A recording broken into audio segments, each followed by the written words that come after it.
Punching Up, a Nintendo podcast, is brought to you by you. If you want to learn how to support our show, go to patreon.com/laststandmedia.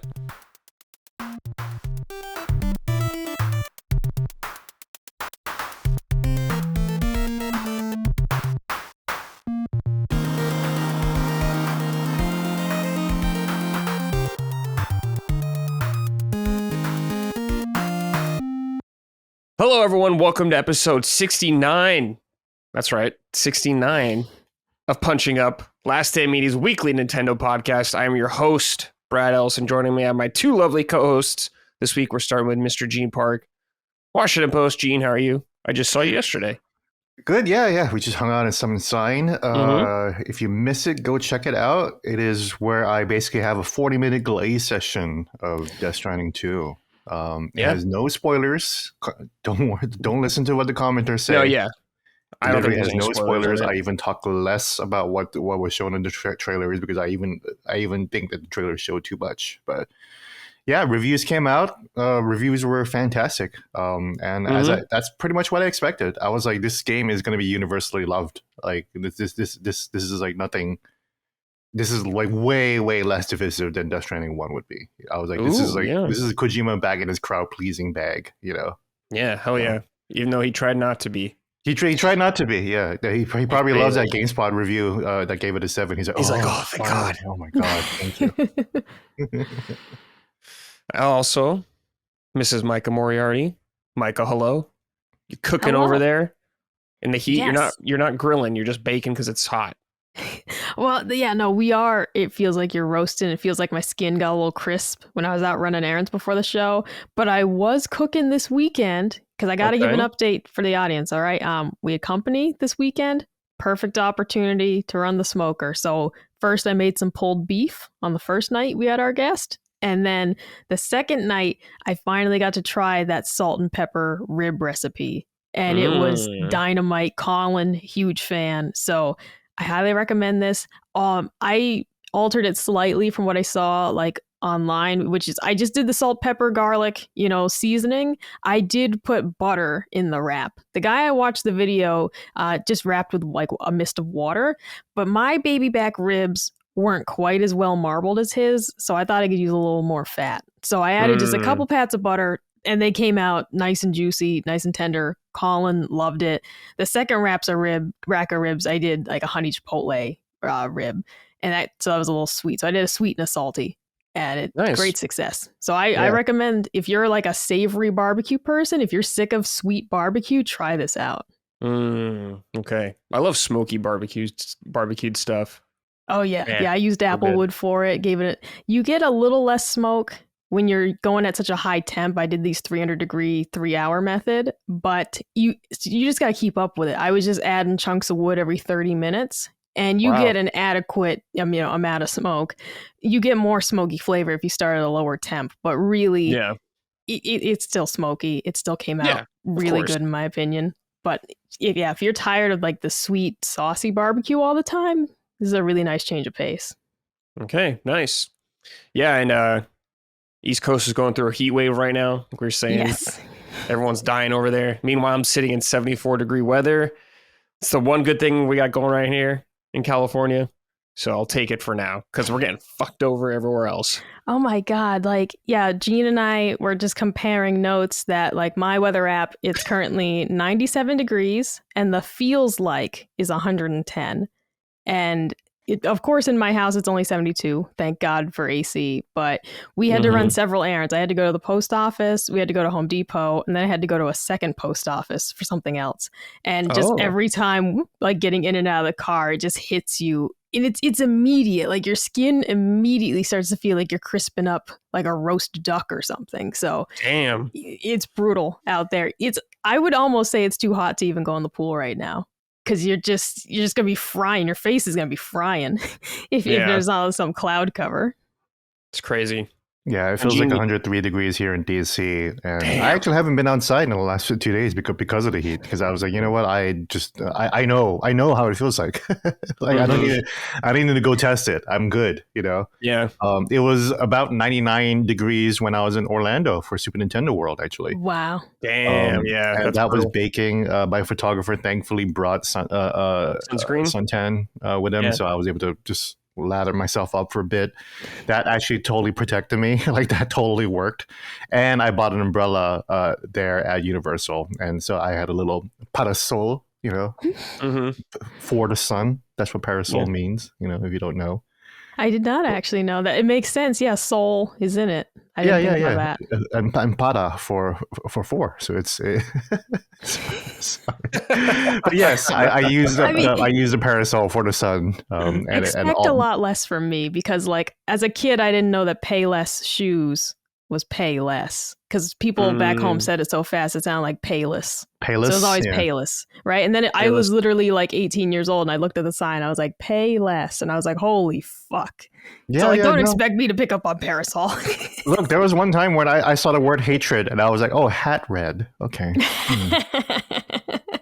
Interesting. Why didn't it say red hat? I was like, oh, never mind. I understand. Yeah. Different context. Before we get in the show, talk about all things Nintendo. Check us out on patreon.com/laststandmedia if you'd like to support us and get early access to this show, as well as all of our other shows. You can write in for this show. We read a bunch of comments throughout the show, so please consider joining us over there. Leave us a nice comment on YouTube, like, thumbs up. Podcast service leaves a good review if you enjoy the show. Helps us grow. Yada, yada, yada. I know. You're sick of it, but we got to do it. We got to stay. Yada. And if you want some merch, go to laststandmedia.store. Micah will personally package it and send it to your house. So make her work. No rest for Micah. Get her working. Order one sticker right now. Yeah, no, please order them. And I have to say, I'm so glad people took that the right way. I really was nervous that making that joke, I did comments being like, oh, like, what a bitch. But it's like, no, like, I really do mean it. Like, I am thrilled with every order. It is comical, though, every time. Like, every time we have a large merch drop, and it's like, I'll have a sticker. One sticker, please. But I'm thrilled with every single order, and I appreciate that people took the joke. And because I saw multiple people be like, I will order one sticker. Like, so it's like, thank you. I'll be sending those out very soon. You never know how people will take things. I mean, I got to address something, actually. We did our mini Expedition 33 spoiler cast. And we were extremely clear that we were doing that. And I still saw a complaint about it. So it's like, I just gotta level with you guys, okay? Like, if we say we are about to spoil a game, like, you gotta figure it out how to turn it off. You could start la la la and plug your ears, I don't care. But like, you gotta, if you can't get to the button, I don't know, but all we can do is warn. All we can do is warn and pause and then start speaking. But it's like, this is just out of control now that you were like, oh, I can't believe they spoiled it. And it's like, I think we said it like 6 times so before we let into it. Yeah. Yeah, I don't know what to tell you, man. It's like, I can't turn it off for you.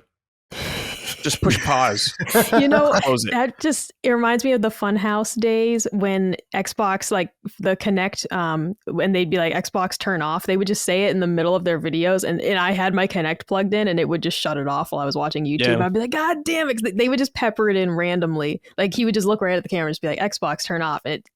So I'm sorry, we don't have the technology to turn off your speakers before you hear it. It is up to you at that point when we've warned you several times. Yeah. I did see that people really like people who actually took our spoilercast to, for what it is, or mini spoilercast. I did see people comment. I was like, wow, this is even better than the ones that Dustin and Colin did. And I was like, you know what? I'm not saying that because of me and Micah in it, but when I listened, I finally listened to both spoilercasts, but now that they were both out, I was like, the complete edition. It's like The Last of Us Part 1 and Part 2, except Expedition 33 spoilercast Part 1 and 2. Listened to both of them, and I was like, I think I agree. I think our little mini discussion was way deeper than what Colin and Dustin were able to get into, surprisingly. Well, I'll just go fuck myself and Gene. because I was on that shit. Yeah. All you guys. Right Everyone. now on the show? Ho, Cog. We were just better, me and Micah. All right, dude. All We were right. just talking shit to Brad like right over his face. That did though. That it was like that felt no like good some insights. sort of. I'm sorry, Micah. Go ahead. No, it felt like some sort of like counseling session between the two of us because like we were like hashing it out, and then we were like, "I see your point." And it's like, "I see your point," and then we were just like, "All right." Now shake hands. Yeah, which is like, isn't that like the beauty of Last Time Media? Isn't that part of like what our that's kind of the heart of our Company, the spirit of our company, right? Like discuss things and like, okay, and then walk away with good understanding, with insight. Oh, absolutely. Yeah. Like, the point just being when we do disagree, like respectful disagreement. It's why we have a really cool roster of people to pull from, but we don't as often pull like complete strangers because it's like, this is not the point. The point's to talk things out and have fun discussions with a friend group, not necessarily debate club with some random YouTuber that people will be like, I hope they get this guy. And it's like, we don't fucking know him. And so it's like, that's not the point of the show.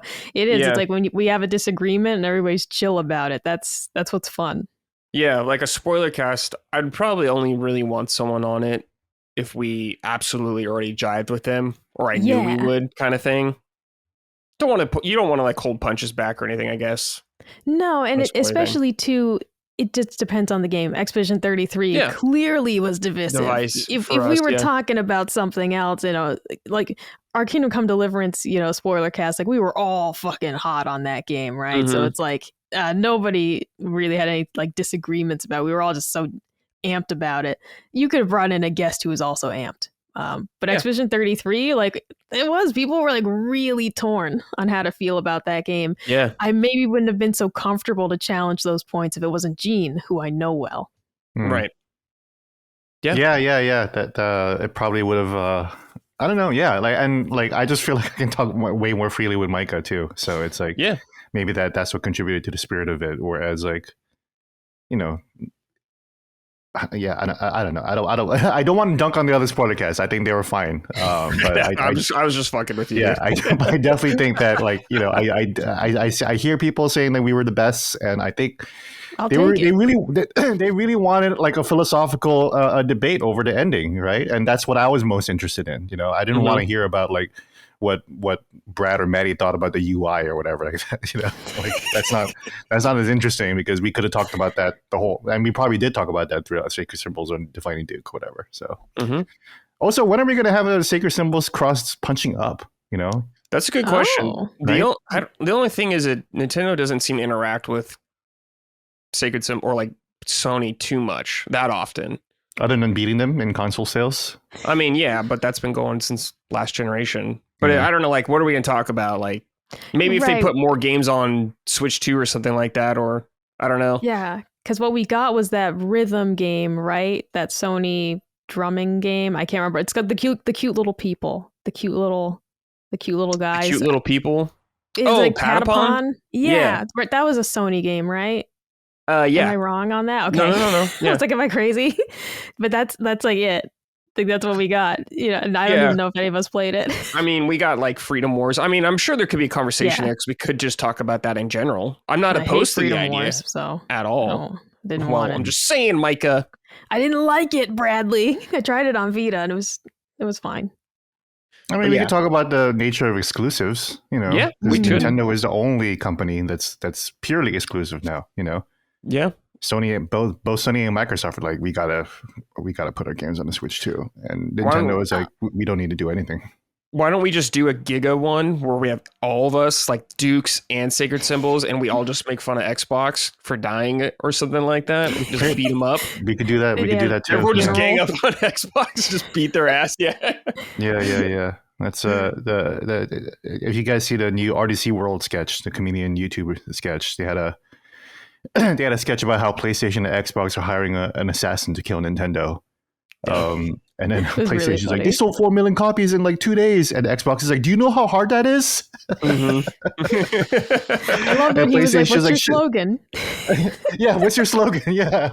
Like PlayStation's like, PlayStation, remember that, the slogan? And it's like, what's Xbox's slogan? Yeah. It's like, I don't know. I don't know. That's really funny. And then like shut the fuck up, Xbox. What do you do? Re-release Gears of War again? And it's like, yeah, we did that. No. That already. Yeah, I mean, Gene, that could be fun. We'd have to ask Colin about it, though. I guess I don't know. Try to round everyone up. I don't know, Micah. You live with Colin. You figure it out. Yeah, you schedule everything. Yeah, you could figure it out. We'll let you handle that, I guess. But I'm not opposed to it. All right. Let's see here. This is from Zugdar. Greetings, punchers. First, I've been on a mission for months for the elusive canned bread from Minnesota. I got one in a giant industrial or international grocery store called Jungle Jim's in Cincinnati. Wow, what a cool name. Micah, what is the best way to consume this? Second, first of all, let's do this, Micah. What's the best way to consume canned bread? So you get the canned brown bread. What I like to do is slice it up, put it on like a baking sheet, and you just toast it in your oven just a couple minutes, like, 350 degrees, 5 minutes. You just want it a little crispy, like toast. And then, butter. You want the butter on it. The best accompaniment is like hot dogs and baked beans. Like that's what we always eat it with, like growing up. So you can, of course, serve it alongside other dishes, but it's a molasses, brown bread. So, like it goes best with like the baked beans and that kind of flavor profile. And you just have it alongside it. Like don't replace your hot dog bun with it. Like you just have it with the beans and the hot dog, as a little extra side. Mm-hmm. Okay. And some people put cream cheese on it. Like you could instead eat it like not with dinner. You could instead eat it as like an appetizer with like cream cheese, either cold like that. Maybe you'd leave it cold, like the bread, just slice it and put cream cheese on it. It's like a sweetish, not Swedish bread. So you have options, but if you want to have it alongside dinner, the classic New England is hot dog and beans. Okay. Something about being an appetizer is very funny to me. Canned bread. Oh, yes, bring out the canned bread. Well, yeah, you slice it up, maybe cut it in quarters, a little cream cheese on it. It's a delight, Brad, if you knew it, if you had it. Whatever you say, Micah. All right, this is the second part of the write-in. Second, let's not toot the horn on Switch 2 sales record too much. Sure, it's impressive, but the system has been delayed in building stock for so long that most systems needed a battery reset to be charging correctly. It's much more to the credit of a stock availability, and the only time will tell if the audience goes beyond the core fans like we and Switch 1 did. Is this battery charging thing like a very widespread issue? I haven't heard about it. I haven't heard anyone that I know personally or pretty much anyone mostly talk about this. I'm sure it's happened to some people. Gene, have you heard anything about this? I have never heard this at all, so I don't know. Okay. Yeah, when I got mine, it had some charge to it. Like I was able to power it on, get going with setup, and then just, I immediately plugged it in because the battery wasn't full, but it wasn't like completely dead or anything, and it didn't have any problems charging. I haven't seen that on Twitter or like the subreddits that I frequent. Gene, what do you think about this, though? Is it too early to celebrate the Switch 2 success? No, I mean, I guess, the Wii U sold out in the first week too, right? Clearly not nearly as much as the Switch 2. But I feel like it's the Switch 2. We've been celebrating the Switch 1 success, so this is just a part 2 of it. That's the way I see it. Yeah. It's fine to celebrate it, and it's fine to not. I'm sorry that's a very both sides answer, but it doesn't really fucking matter. That's where I come from. So. Yeah. What do you think, Micah? Yeah. No, I mean, we'll see. I know some listeners get upset when I don't care about like sales data or whatever like that, but it's like you're not going to make me care, So. I mean, that's the thing is like, are these numbers impressive? Yeah.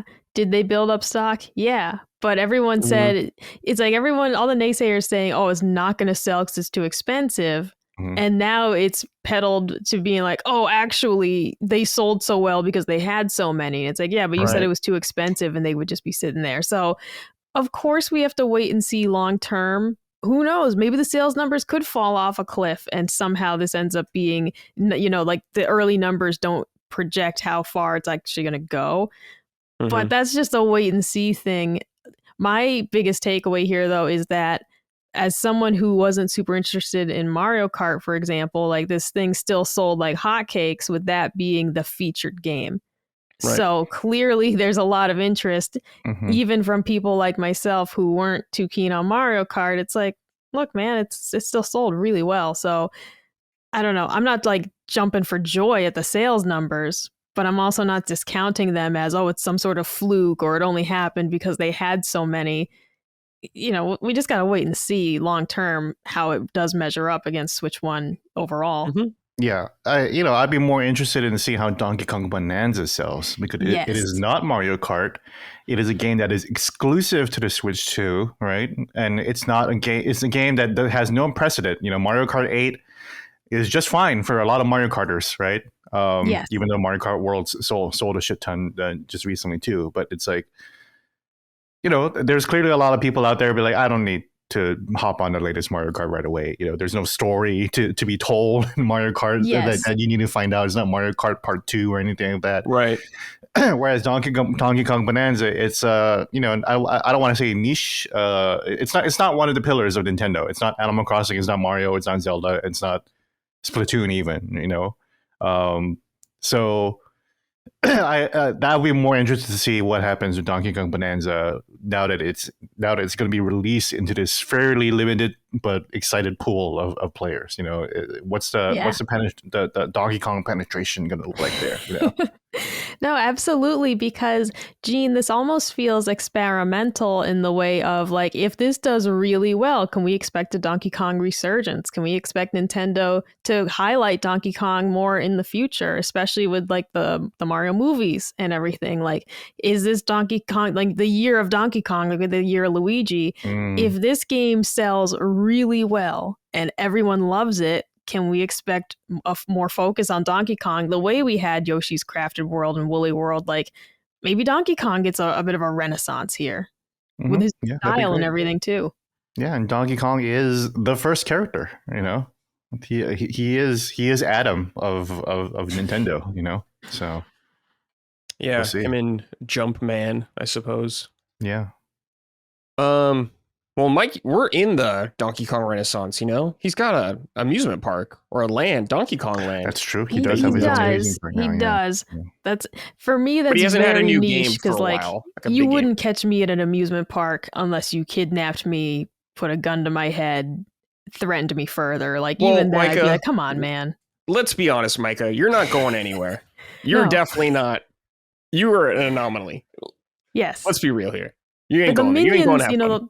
The Minions have their own park as well, so like I'm not putting Donkey Kong on a pedestal for that. The Minions are huge. I fucking love the Minions, and I love the Minions. I'm not a Minion, denier. All right, I'm a Minion stan. However, Donkey are you Kong's a Minion stan? I'm a Minion stan. Yeah. Okay, fair enough. I love the Minions. Oh, they're great. Yeah. Now I haven't seen the Minions movie. I'm a Despicable Me person. Okay, I saw the first one in theaters. Gotta have Gru in there. I fucking love Despicable Me. All right. Are you attracted to Gru? I mean, he's fine. Yeah. He's not bad looking. Okay. It's Steve Carell in there. That doesn't hurt. Yeah. Have you seen his brother? Do you mean like Gru's brother or Steve Carell's brother? Gru's. No, not Steve Carell's brother. No, Gru's what is he like brother. In the third movie or something? Yeah, he has hair and stuff like that. Oh, I have not seen that. No, I've seen the first and second one. I did not see the newest one. Okay. I got to the point where I was like, I'm getting a little old for this. Because the first one I saw in theaters. The second one I think I saw at the nail salon. Yeah, sure. Okay. I forgot what the hell I was going to talk about, but let's see here. We're going to move on. This is from Ricky Pontes. All right, punchers. Longtime fan, first time write-in. Guys, episode 69. Congratulations. Now let's get to business. Nintendo characters. Who would you 69 and why?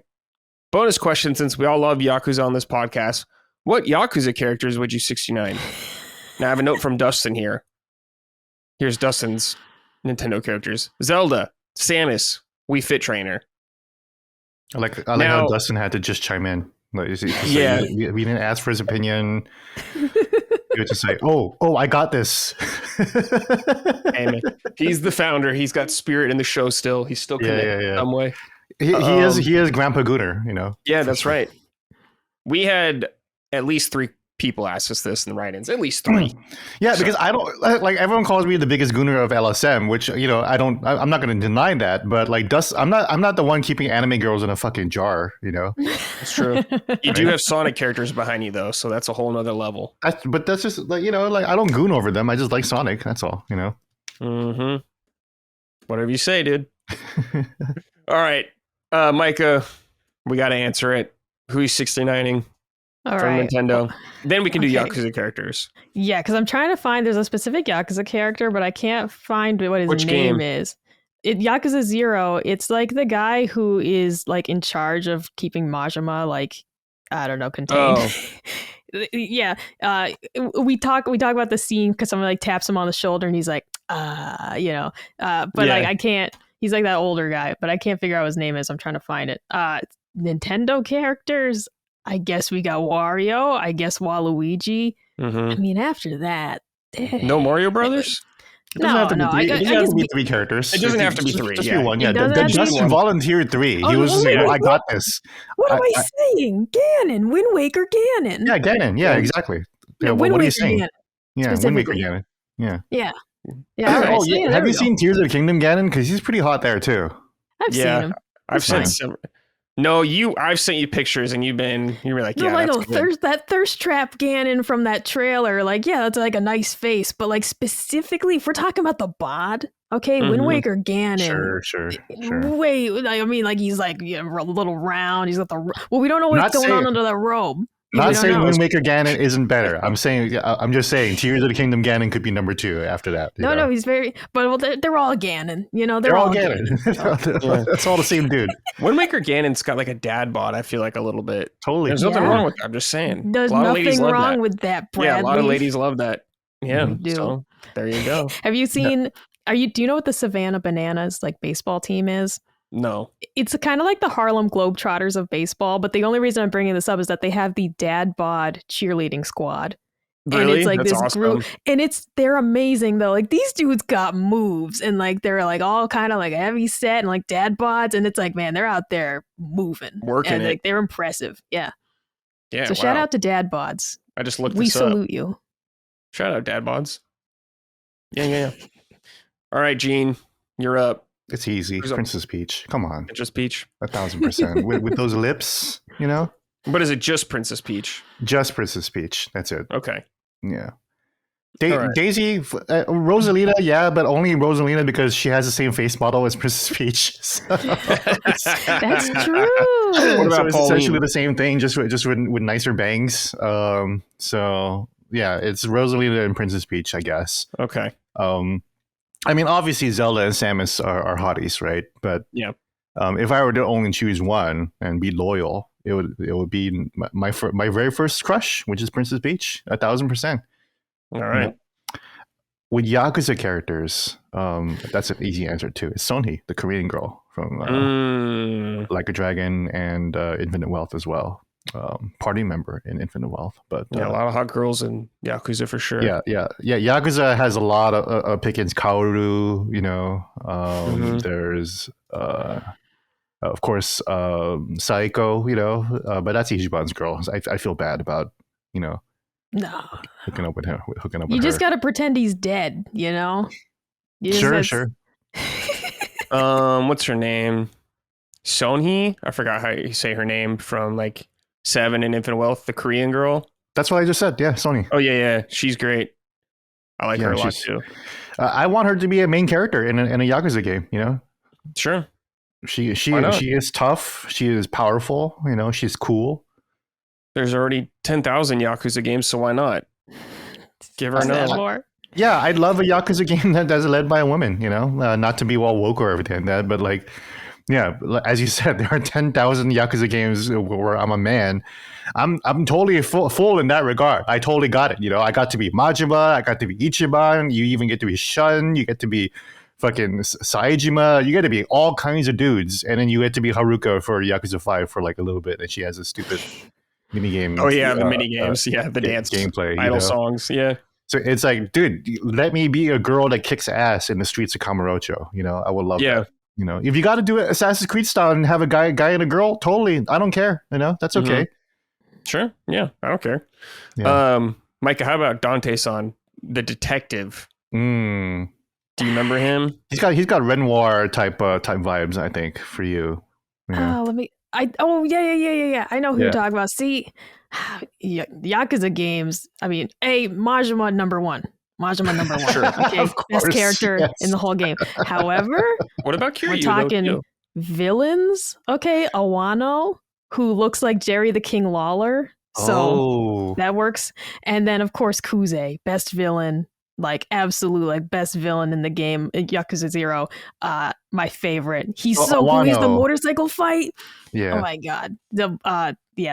The three of them. Yeah. Okay. Wow, good taste, Micah. Those are all great dudes. They're all bad dudes, but they're all good. Yeah. But dude, the best part of Yakuza 0 is that Awano looks like Jerry the King Lawler the whole time. He's one of my favorite wrestlers. I didn't even realize that, but he totally does. You're absolutely right. He's got such a unique face, that actor. It's so cool. Right. And he's so sleazy in the game. There's like a scene where he's at the hostess club and he's just like twisting a nipple and shit. Like he's fucking this dude knows what he's doing. Yeah, he's just out there sexually harassing girls on a dance floor. He's like, dude, based, you know?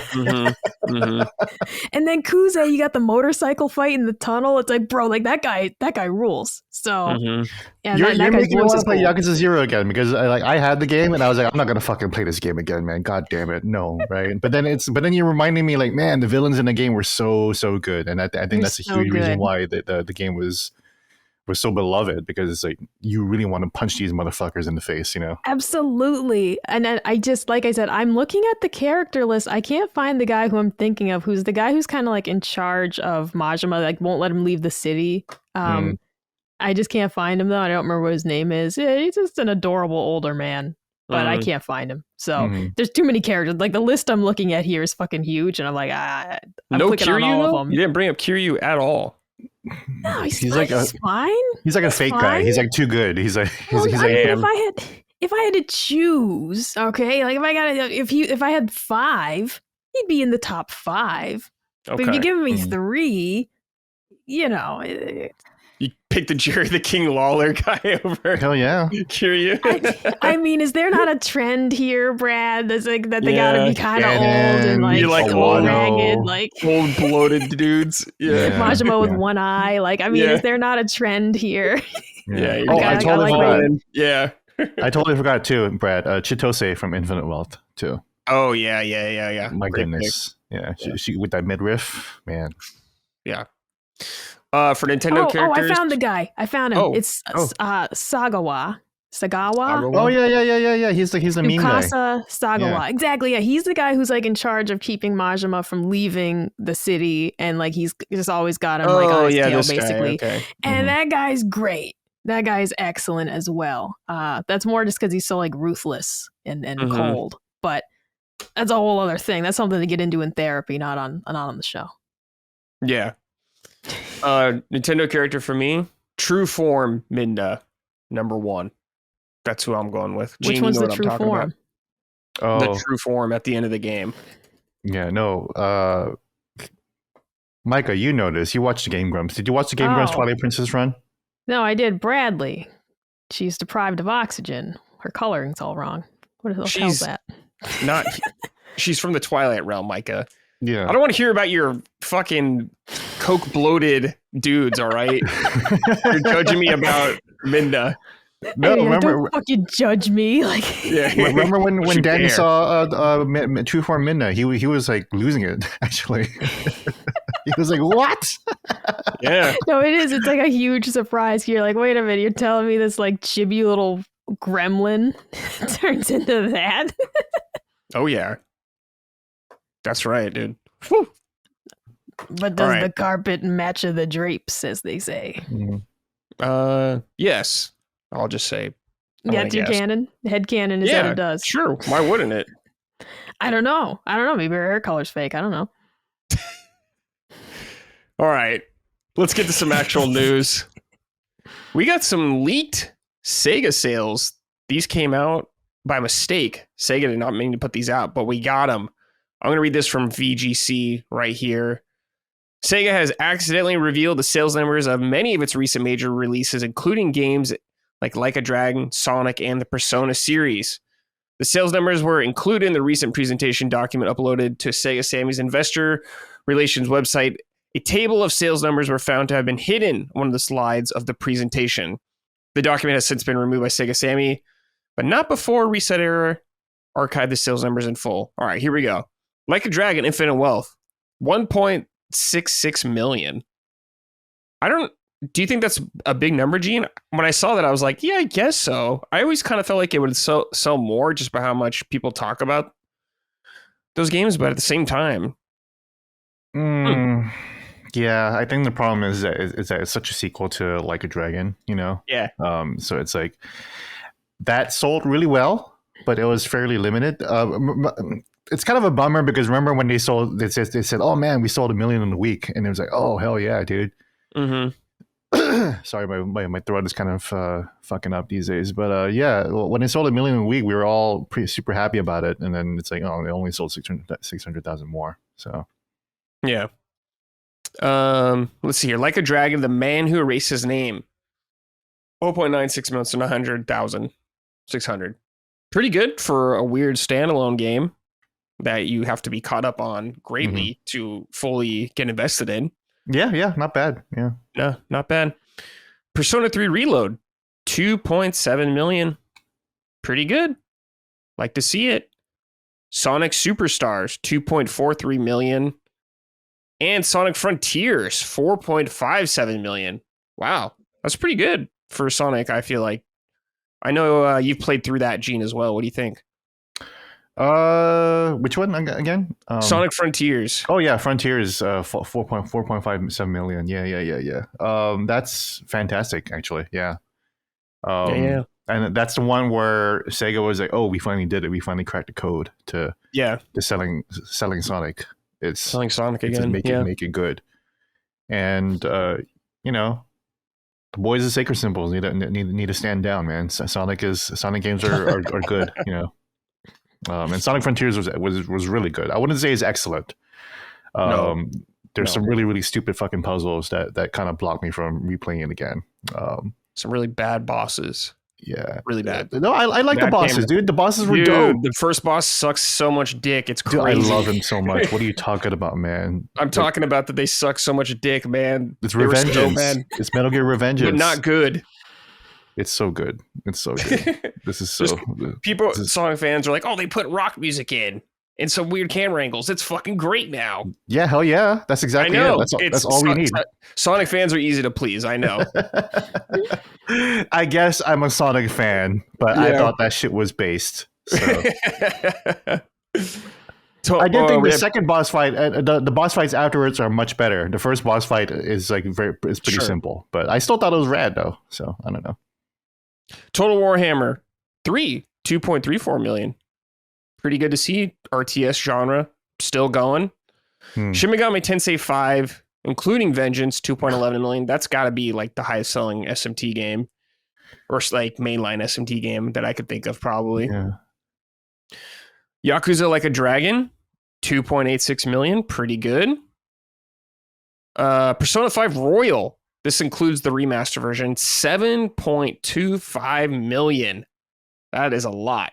There's a reason they keep going back to Persona 5 for everything. Because it just fucking sold so well. It's a Final Fantasy VII of SMT games. Yeah. It sure is. Sonic Team Racing, 3.5 million or 3.50 million. Hell yeah. Nice, dude. That's good. Yeah. Doing pretty good. And Total War Three Kingdoms, 3.21 million. I don't know anyone that played that, but hell yeah, dude. Way to go. No Pyro Yakuza numbers. No, not yet. Yeah. There's like no metaphor numbers or anything like this either. Yeah, but they recently said metaphor was 2 million, so there's that at least. Oh, okay. There you go. Well, that's great. Yeah, that's great, actually. The 2 million compared to like catch up to Yakuza Like a Dragon, or even Reload. Like I think it might have sold just as much as Reload, you know. Yeah. That's great. Yeah, only if Square was happy with numbers like that. That'd be good.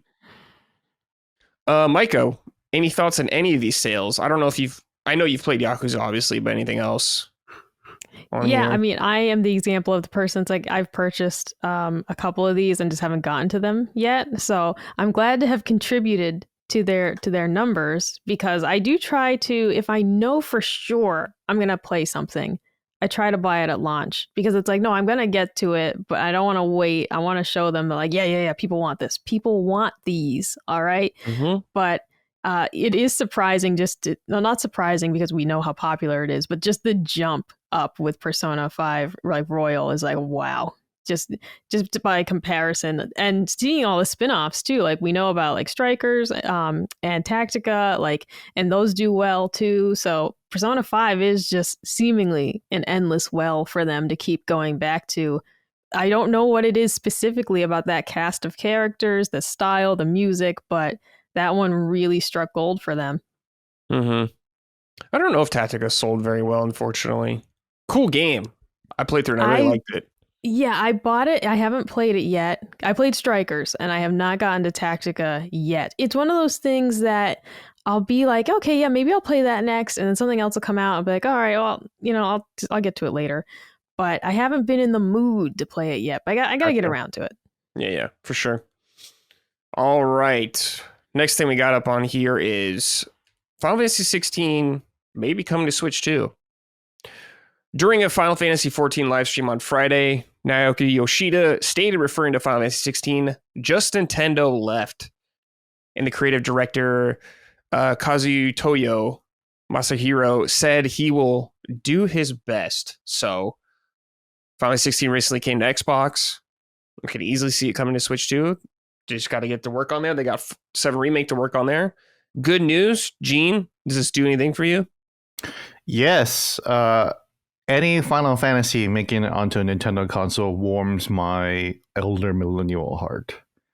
As someone who grew up on Final Fantasy and felt a little betrayed, honestly, when Final Fantasy left Nintendo for PlayStation. I didn't question it. I was like, okay, if that's what you want to, if that's what you guys want to do, then I'll buy a PlayStation. And again, that's why I bought a PS1, because all the information was that that's where Final Fantasy is going. So I was like, I'm locked in with you guys. But so yeah, ever since Final Fantasy VI, it's just like, like more than half of Final Fantasy has not been like Nintendo exclusive or whatever. So to see Final Fantasy Return, 7 Remake, this is why, like, I don't know if Square is ever going to do this, but it's like, first of all, re-release Final Fantasy 13, on modern consoles, PS5 as well. I would buy the shit out of it on PS5 as well, right? And 14 is already out. 14 on the Nintendo Switch 2 would be dope, actually. Yeah. Ooh, I might play it there, actually, especially with mouse controls. Yo. With mouse controls. Yeah. Dude, that'll be so good. I'll totally play with mouse controls in Final Fantasy 14, Okay. I totally be back in. You play with controller, right? Because you're at FF14, dude. No, I play with mouse? With mouse and keyboard, yeah. See. Yeah. So, yeah, if they were able to jerry-rig like some like unique version of the mouse controls for FF14, that'd be so sick, dude. And yeah, I'll totally buy FF16 for the Switch 2. I see jokes about how the Switch 2 will burn up with FF16, and normally I'll get mad at like the old like, oh, stinky Switch, blah blah blah thing, because this thing is not that stinky anymore. That said, FF16 doesn't really run that well even on the PS5. Right. So, the PC version is kind of a mess too. So I don't know what the fuck's up with this game, where the game just doesn't perform all that well or look all that beautiful, Yeah, they use a different engine. They don't use Unreal. I forgot what the engine is though. So I don't know if that has something to do with it, but yeah. Yeah, but that or their team just isn't that good. But like, it's like, you look at Death Stranding 2, and Final Fantasy 16 isn't that much busier in terms of like what's going on screen, other than the particle effects, of course. But it's like, come on, guys, this is not even an open world. This is just a zone, and this game is performing at like 540p on the PS5. That's crazy, Yeah. So I'll still play the hell out of it. Absolutely, I'll buy it. Hopefully, it comes out on cartridge, which it probably won't. But it'll be a game key card if it does. But yeah, FF15. I would love FF15. Like again, complete the Final Fantasy series on the Switch too. 13, 14, 15, 16. Put them all on the Switch too, and I'd be a happy elder millennial. Put 11 on the Switch too, and I'll be happy. Oh, 11, yes. Re-release 11, man. You know, I totally missed a boat on that. You know? Still going. You still got to pay to play it. Oh, no shit. Okay. Yeah. Wow. I guess I didn't miss the boat at all. I could still get on You can still play it, yeah. That's still running, you know? Yeah. Did you know that the first submarine to hit the Titanic, you know, because I just watched those fucking Ocean Gate documentaries, because I'm obsessed with the Ocean Gate tragedy for some reason. Because of it's got all the hubris of billionaires, or well, at least one billionaire. Do you guys watch that shit? No. Oh my god, dude! Like they have footage of inside the submarine, and you can hear the fucking submarine crack inside it. You're trapped in this like little tube with all dudes, just dudes, right? Not even no bitches at all. Right. Just dudes, and then you hear. And you're just like, and then the CEO, Stockton Rush, is like no, let's just keep going deeper. It's fine, it'll be fine. It's insane. What the fuck was it talking about? Final Fantasy. I have no idea why I brought up the you said something about the last sub that hit the Titanic or something. Oh yeah. The last sub that hit the Titanic. Yeah, that shit's still going on. That shit's still working. Mm-hmm. So that's what Final Fantasy 11 is. It's like, oh, it's still an old horse that's still working and still going, man. You know? Still going. Yeah. But that's why it's like that sub made before the space age, before anyone even landed on the moon, hasn't cracked at all. Why? Because it's made with titanium steel versus this fucking dumbass who decided to make his submarine on cheaper airplane materials. Yeah. He thought airplane materials would work as a submarine, and it's like, no, it clearly fucking didn't. It just popped. Like it was supposed to. And a Logitech controller. Yeah. And I wrote a piece on that. It's like the controller is actually, and other submarine experts have said this. It's like the controller is actually the least concerning thing about it, because the best thing you did. Yeah, you could control. And the funny thing is, though, is that the original controller was actually a PS2 DualShock. So much worse. No, like that was the original version of the sub, and that submarine cracked open. Like it just like split open, and they found that out like before it just popped. And then they made a new one, and they decided to replace the PS2 DualShock with the Logic controller with the long ass nipples, you know, on it. Anyways, go watch the Ocean Gate submarine documentaries on Discovery and Netflix. That shit, both of them are really, really good. And I don't know, maybe this should be a constellation. Oh, maybe that'll be my constellation topic for this Friday. Mm-hmm. So, sure. Yeah, because actually, when the thing first happened, I think Chris had the topic about it, like, and it might have even been before we knew exactly what happened. It might have still been like when they were looking, you know, in quotes for the missing people. Yeah. So it would be fun to revisit that with all the new information, basically. Yeah. So much new information. It's ridiculous. I can't believe it. Mm-hmm. That poor kid, that poor 19-year-old kid that went just because his dad wanted to go. That's the worst. Dude, yeah, he didn't want to go, and it was like a Father's Day gift for his dad. Like, that just sucks. Yeah, but I'm gonna be honest, like, I love my dad a lot. I love my dad a whole lot. I wouldn't even get in a canoe for that guy, okay? Mm-hmm. I don't mean like to rescue him. I mean like for a fun outing. Like, you wouldn't get my fucking ass on a lake. You definitely, there's no amount of I love you to get into a submarine. And maybe I'm a bad person. Would probably be A-okay with that too. I would hope so. Otherwise, I'll push him into the submarine and say have fun. But like, there's just no amount. I don't love anyone enough to get into a submarine for fun. We're not talking about rescue mission. We're not talking about they're in danger. I wouldn't get in a submarine for fun, like for fucking anybody in the world. Yes, that is actually the biggest reason why I decided not to pursue my career in the Navy, because I thought about actually just joining the Navy. Because remember, like, you know, for folks who don't know, I was in the Junior Reserve Officer Training Corps for the Navy. And I thought, like, oh, I should just join the Navy. I'm from Guam. Everyone joins the Navy here. So I should just join that. And then when I learned the possibility that I could be assigned to a fucking submarine, I was like, fuck that. It's already bad enough being on a boat, you know? Yeah. And having that boat rocked But my dream job would have been to be assigned to an aircraft carrier, which is just basically a floating city, like a floating island, Yeah. And that shit has all kinds of shit, good smoking. I've stayed on aircraft carriers before, and it's like that. It's awesome. It's so cool. But a submarine though, fuck that. Never ever ever. It's Never. So cramped. And submarine operators were part of the problem that Don Matrick said about the Xbox 360. He was like, wasn't he the one who said, yeah, you guys got these guys in a submarine and they have no internet connection, and it's like, we got a product for you. It's called the Xbox 360. So it's like Don Matrick doesn't even fucking respect submarine operators. So like, I'm not going to do that. Yeah. No thanks. I would not want to do that either. Micah, you're playing Final 16 right now, aren't you? No, I didn't start it yet. I did buy it as soon as I discovered it was available on Xbox. On Xbox? I did buy it. Whoa.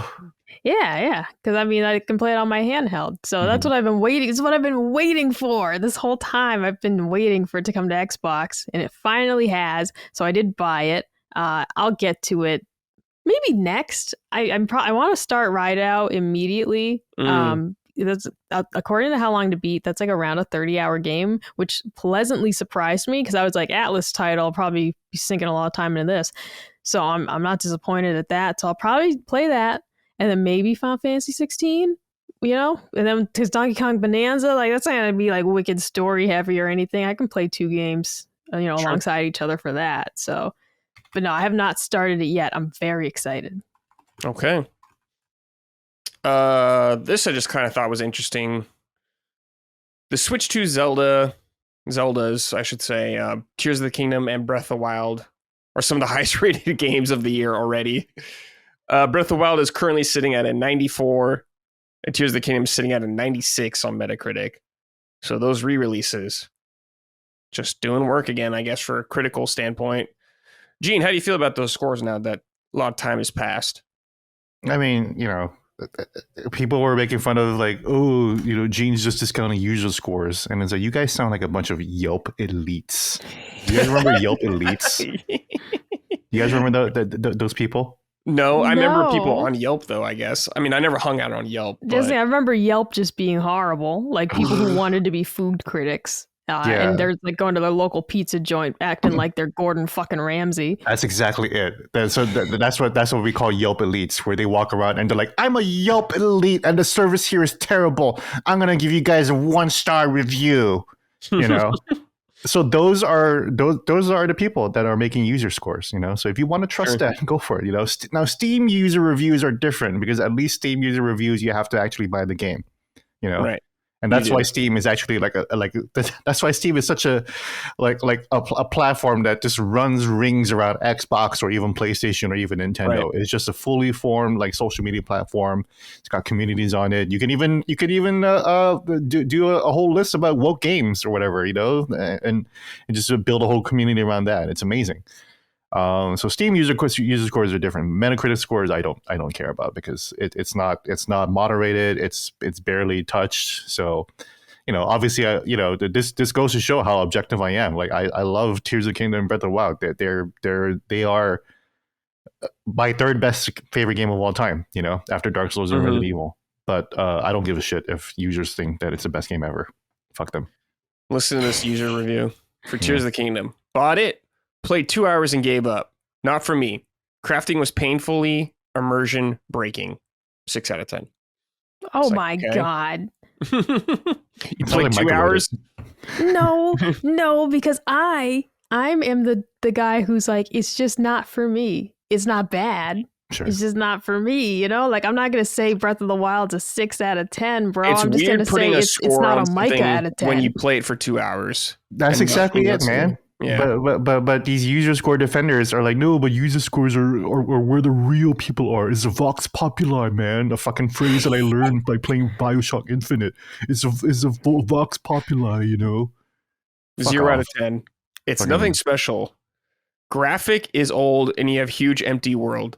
The fighting gets boring with time, and the riddles are not fun. 0 out of 10. The riddles, 0 out of 10. Amazing. Such great insight. Yeah. But you still see people say, "Oh, I trust this over journalists." Look, I'm the first person to tell you that games journalists suck, but at least they play the game, you know. Yeah, at that's least they true. played the game. At least they played the game, and try to give it the best honest assessment. You know, you can disagree with them, and a lot of it is full of shit. But you know, most user scores are either very high or very low. Yeah, it's just user scores are just people spamming 0 or 10. That's it. Yeah. Oh yeah. 9s, 10s. Yeah. Very low numbers. Yeah. It's 0. like the biggest thing is just to not put too much stock in any of them. Mm-hmm. Like I use review scores as a general guideline. Like if everyone's giving the game a 5, then you know it's probably a broken, buggy mess. If the majority of people are giving it an 8 and up, you can assume that you're going to spend your money wisely on that title. But it's like, I just don't get too granular with review scores in the first place. I strictly want to know if a game's broken, unplayable, or like a bait and switch where it's like what they showed in the trailers is not at all what the game is. Mm-hmm. But if a game has generally good scores, I'm like, sweet. That's all I need to know. And if it has extremely low scores across the board from professional critics and users, then I know to stay away or at least wait for a sale and then see, you know, what the fucking disaster is. Because sometimes that's fun in its own way. Mm-hmm. Like I'm waiting for this Tales of the Shire or whatever Hobbit game to come out. Yeah. It might be ass, bro, but like I might check it out anyways. I'd wait for a sale if it's horrible. But that's a game where I might just be too curious to stay away. Yeah, I was going to use a Monster Hunter Wilds as an example, but actually the user score there is 7.2, and it's like, actually, that sounds kind of fair. So, sure. That sounds about right for Monster Hunter Wilds. Yeah. So I would just never trust any user scores. The only one I would maybe consider is Steam, maybe. Yeah. But anything else, no. Not a chance in hell. Yeah. Because I know people are just dumb as fuck. Mm-hmm. When I read these reviews, I'm like, you guys are actually dumb. Like, so I can never take your opinion seriously. Yeah, so it's just illiterates following illiterates. So everybody who was like, oh my God, the user scores are the true voice of the people. I was like, you're just illiterate. That's all. You just don't know how to read. I know. What is it? Conan O'Brien. They asked him, they said, like, what's the official language of the United States? And he said 3rd grade English. Mm-hmm. So it's like the voice of the people is approximately 8 years old. That's right. All right. Well, a little third-party sales update here. Over the last couple weeks, we heard about some third-party sales going around, some people not being very happy with the sales and all that kind of stuff. Have an update from Matt Piscatella here of Circana. He said, hate to contribute to a discourse, but third-party share of Switch 2 software in the US is far better than it was during the Switch 1 launch. Third-party unit share of Switch 2 physical software during week 1 reached just shy of 40%. For month 1 of the Switch launch, it was less than 20%. So some third-party software is doing good on Switch 2. I don't know. The main thing we heard about was maybe Yakuza 0 did pretty bad on Switch 2. But it's like, bro, I mean, it's not very appetizing, I suppose. Dude, like, I'm a Yakuza big fan. I won't call myself a super fan. I'm going to say I'm a big fan. I have zero interest in checking out that Switch port. Like, zero. It is not the place I would choose to play it, period. So like that, I don't know how that could be a surprise to almost anybody. Mm-hmm. It's just, I don't know. It's just really like, I don't know. I feel like some of the surprise is fake. Yeah. I don't know. Gene, what do you think about any of this? It's just again, part 2 of the journalism thing where people are like, oh my God, you know,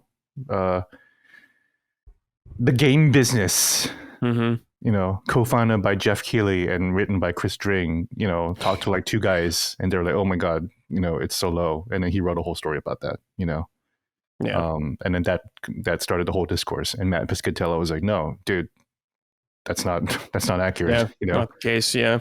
Yeah, Chris Drayton, the same guy who called out Colin for saying that, you know, there's no way Concord can be $400 million, and his only evidence was no game could be worth $400 million. And then shout out to Stephen Totillo with report a couple of weeks later saying that Black Ops was fucking $700 million. Yeah.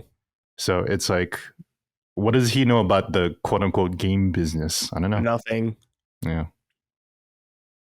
All right, let's talk about what we've been playing. Micah, let's start with you. What are you playing? Yes, so I did it. Everyone, please clap. I beat Fire Emblem: The Sacred Stones. I want to report really excellent from start to finish. I'm just a huge fan of, these tactical RPGs. Anyways, big Fire Emblem fan. And at first when I started the story, I told you guys it's a little generic. Just in terms of like the very basis of the story is like, oh, a rogue emperor and he's not acting like himself. Is it magic? And it's just, you're like, okay, I've seen this many times before. Let me just really say the story was excellent. The story was so well done for a game with no voice acting. Like, it was well written, a couple cheesy lines here and there, but it really was just such a well done story. And it did keep my interest. The core like motivations as they're revealed over time did continually surprise me. And I really loved the cast of characters that you're introduced to on the way. I was doing really well with nobody dying. Like, I was using the rewind feature when I would like make a big mistake, but I had kept everyone alive until the very final battle. And I was just so tired. It's like 2:45 in the morning. And I was like, I need this to be over. And I sacrificed like 3 people to get it done. But otherwise I did. And I didn't like one of them. I really hated the whole time. And so I was like, you're out, bitch. But the other 2 I felt bad about, but it was excellent. Really excellent.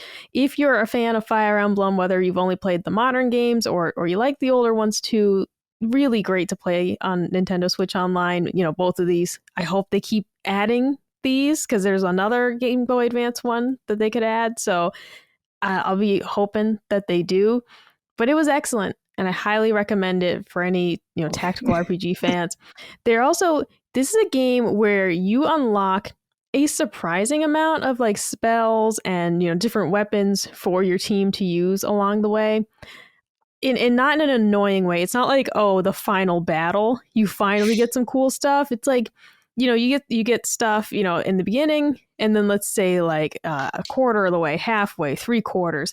You just continually, they drip feed it in a good way, basically. Because part of it is that each character has not only the weapons they're allowed to use, but you have like a weapon proficiency score. So you're trying to get your people up to, A rank and S rank with those weapons. And if you get them up to S rank, for example, then they have more options of what they can use. And so you have these kind of like undercurrents of goals for yourself, not only just surviving each battle and trying to evenly level up your party, but also saying like, if I want this guy to get S rank in lances, I think they can only have 1 S rank of each weapon type they can use. So they maybe can use 3 weapon types, but they can only have 1 S rank. And you got to say like, which one do I want for this dude and this guy, and plan it out. So the layers of strategy kept me very entertained. And it was excellent. I will say at the end, I was on a real Eminem kick this week. So as I beat the game, I was listening to the Recovery album all the way through, and it fit very nicely. But highly recommend this game and checking it out if you're a Nintendo Switch Online subscriber. And tonight I'm going to start Ride Out Remastered finally, and I'm really stoked on this. Did you listen to the soundtrack at all in the game at all? No. Okay. Most of the game, I had the music on. It is extremely repetitive, though. Like, extremely repetitive. It's a GBA game. Yeah. Exactly. So, to be honest, I was just, as I got to the final stretch yesterday, I was like, I just want to listen to a CD. I want to finish the game, though. I just put my music on. It's like, I've heard this music for X amount of hours already. It doesn't really change hardly at all. They have several tracks they're just cycling through, so it's not like a modern game where it's like, okay, and then you have the big score at the end. It's like, it's the same fucking song. It was great. It was great.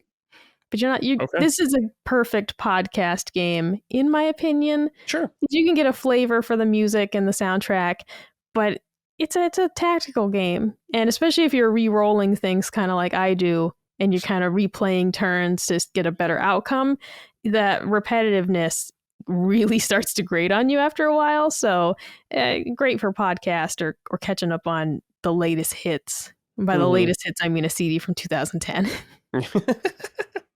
Cool. Anything else, Micah?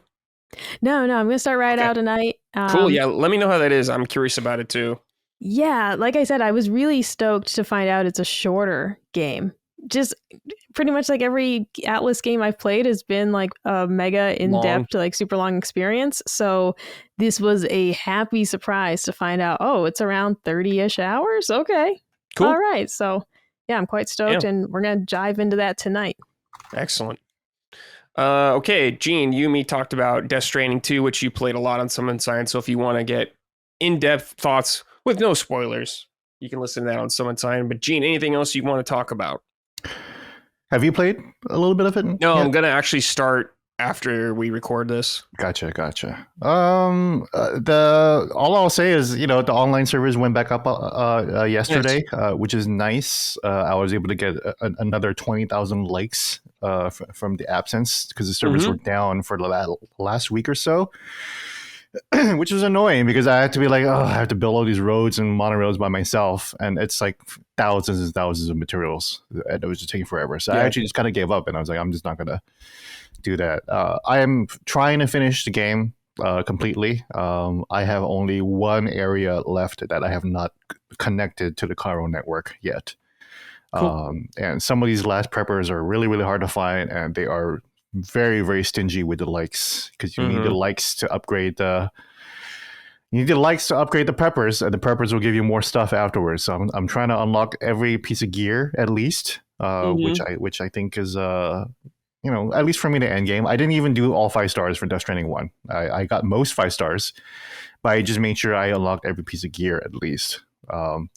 But other than that, the only other game I after Death Stranding 2 review embargo went up, I was like, okay, finally, let me play some Switch 2. So I decided to try to pick up Donkey Kong Country Tropical Freeze. Oh shit! Hell because I never finished it. Hell and when I started booted back my save up, I was on World 2. So I was like, cool. That I went a little further than I remembered, and I was like, should I start over World 1? But I was like, let me just keep on pushing, and I went to World 3, and then I got kind of tired, and it's kind of making me wonder, like, do I still like 2D platformers? I don't know. Maybe I'm just not in the mood for it right now, and I just haven't been for the last few years because I didn't get far. I only went halfway through Super Mario Brothers Wonder. Which feels shitty for me. I didn't even finish Princess Peach, and they're all 2D platformers, right? Yeah. So it's like, I wonder what it is about 2D platformers right now that's kind of keeping me. You're just not feeling them. Yeah, that's kind of filtering me out a little bit. I'm just like they're it's a little bit part of the reason why Micah doesn't play them. I think, right? Because it's like they're a little exhausting. They're very reactive. It's a lot of quick thinking. And playing that right after how slow and like methodical Death Stranding is, it's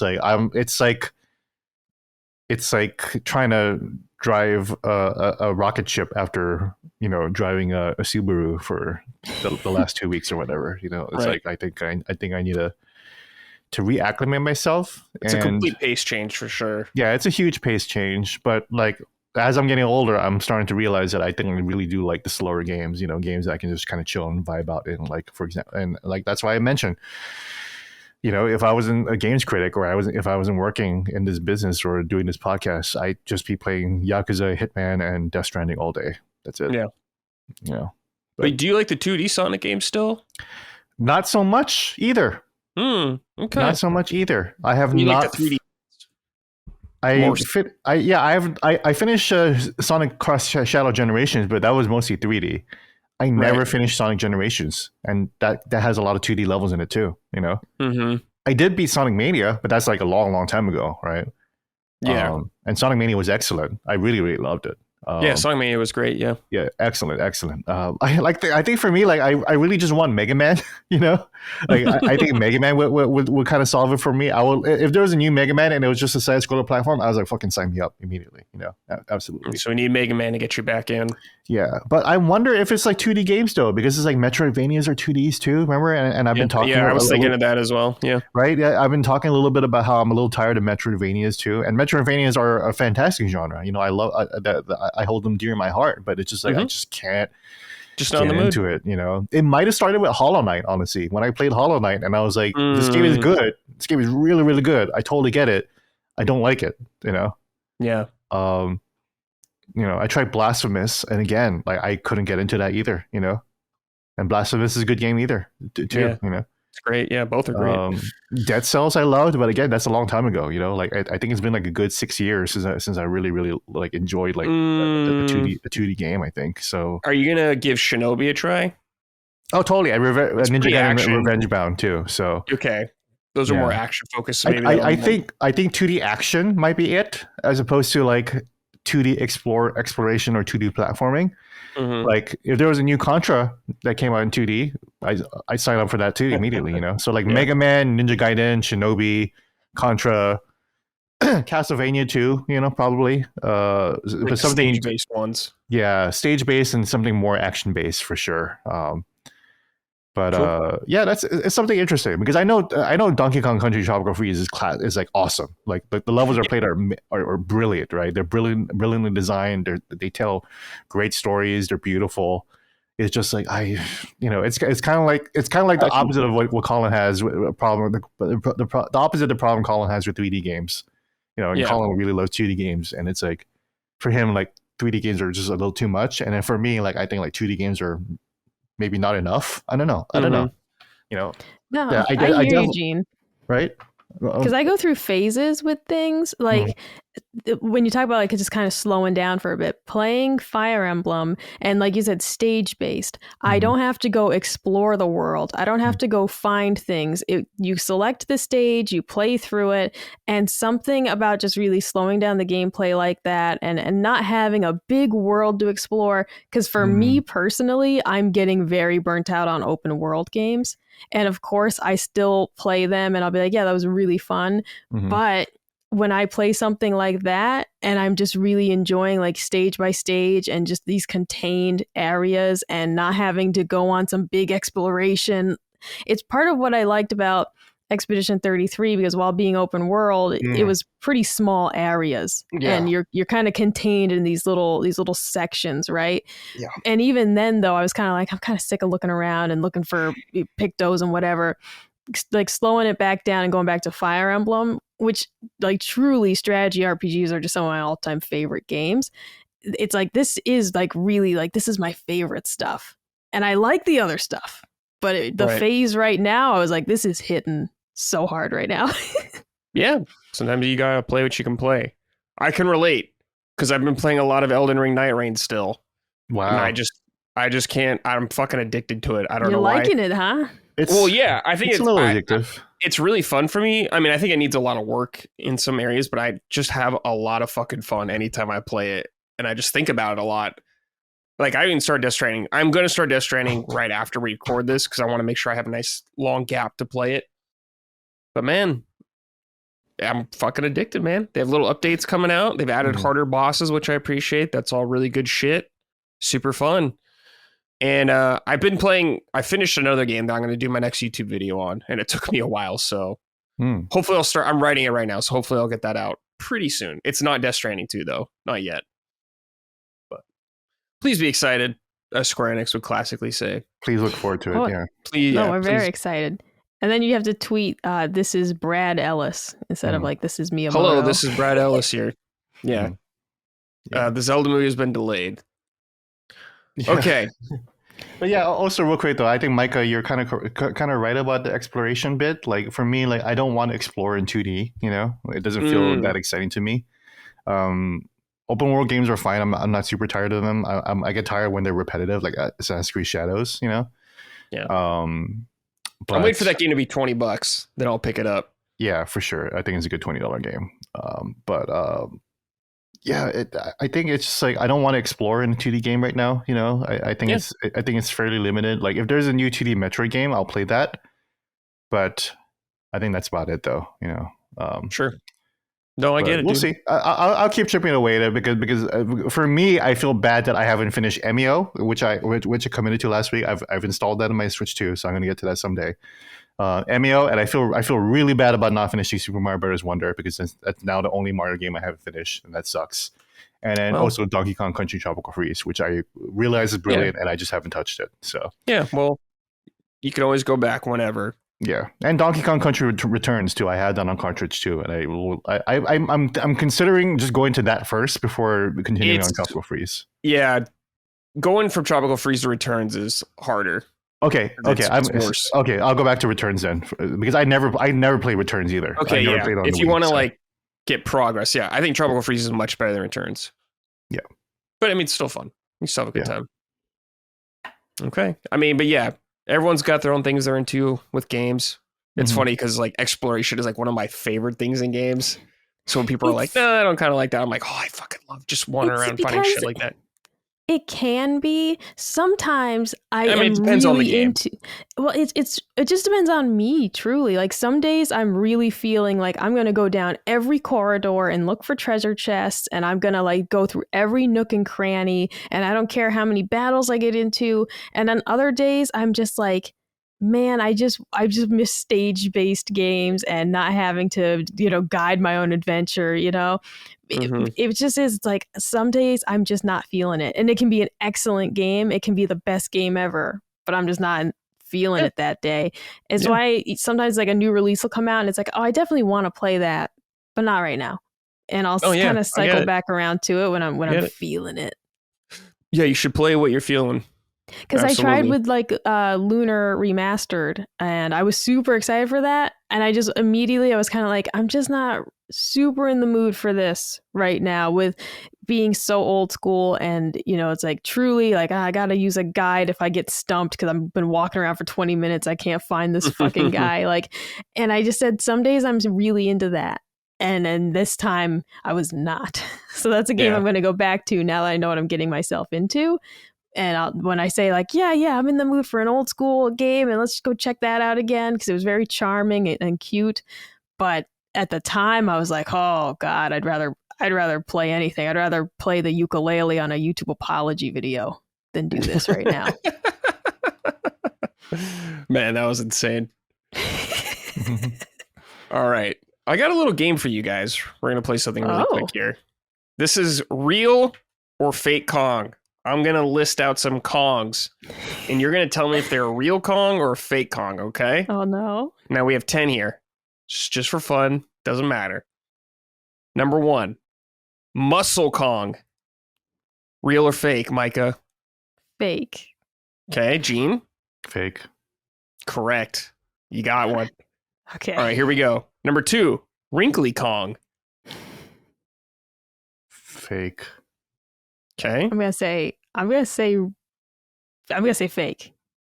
It's real. Wrinkly Kong was Cranky Kong's wife. Kong. Yeah, it's Donkey Kong Country. She actually dies and becomes a ghost later in I think 3 or 2. That's where you'd save the game.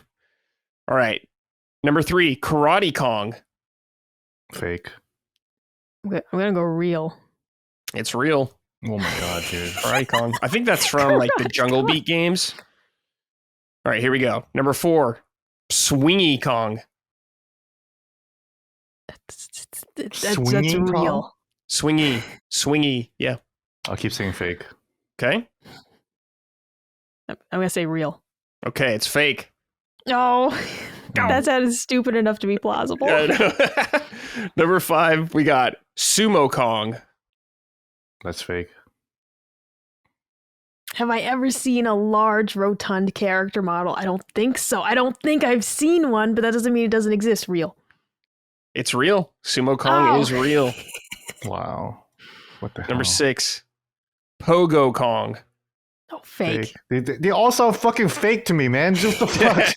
they all sound ridiculous. Yeah, Kong is fake. Okay. Pogo Kong is fake. Yes. All right. Number 7, we got Banana Kong. That has to be fake. Well, they all would like bananas. Could there be one who really? Why would there be one who likes bananas more than anyone else? Like that's got no fake. Okay, Banana Kong is fake. Number 8, Dread Kong. Like how's that spelled? Dread. Okay, I didn't like dreadlocks. Dreadlocks. I'm gonna go real. He's a Rastafarian type character. Okay. Gene? That's fake. It's all fake. I'm gonna it's real. It's oh my God, dude. What the fuck? Number 9, we got Angry Kong. I'm going fake. We have Cranky Kong. He's the cranky one. Correct. That's fake. And finally, we have Swanky Kong. Oh, that's real. I'll say that's real. That is real. There you I go. think that's from the show. I think so. There was a show? Yeah. Dude, Donkey Kong Country TV show is fucking insane.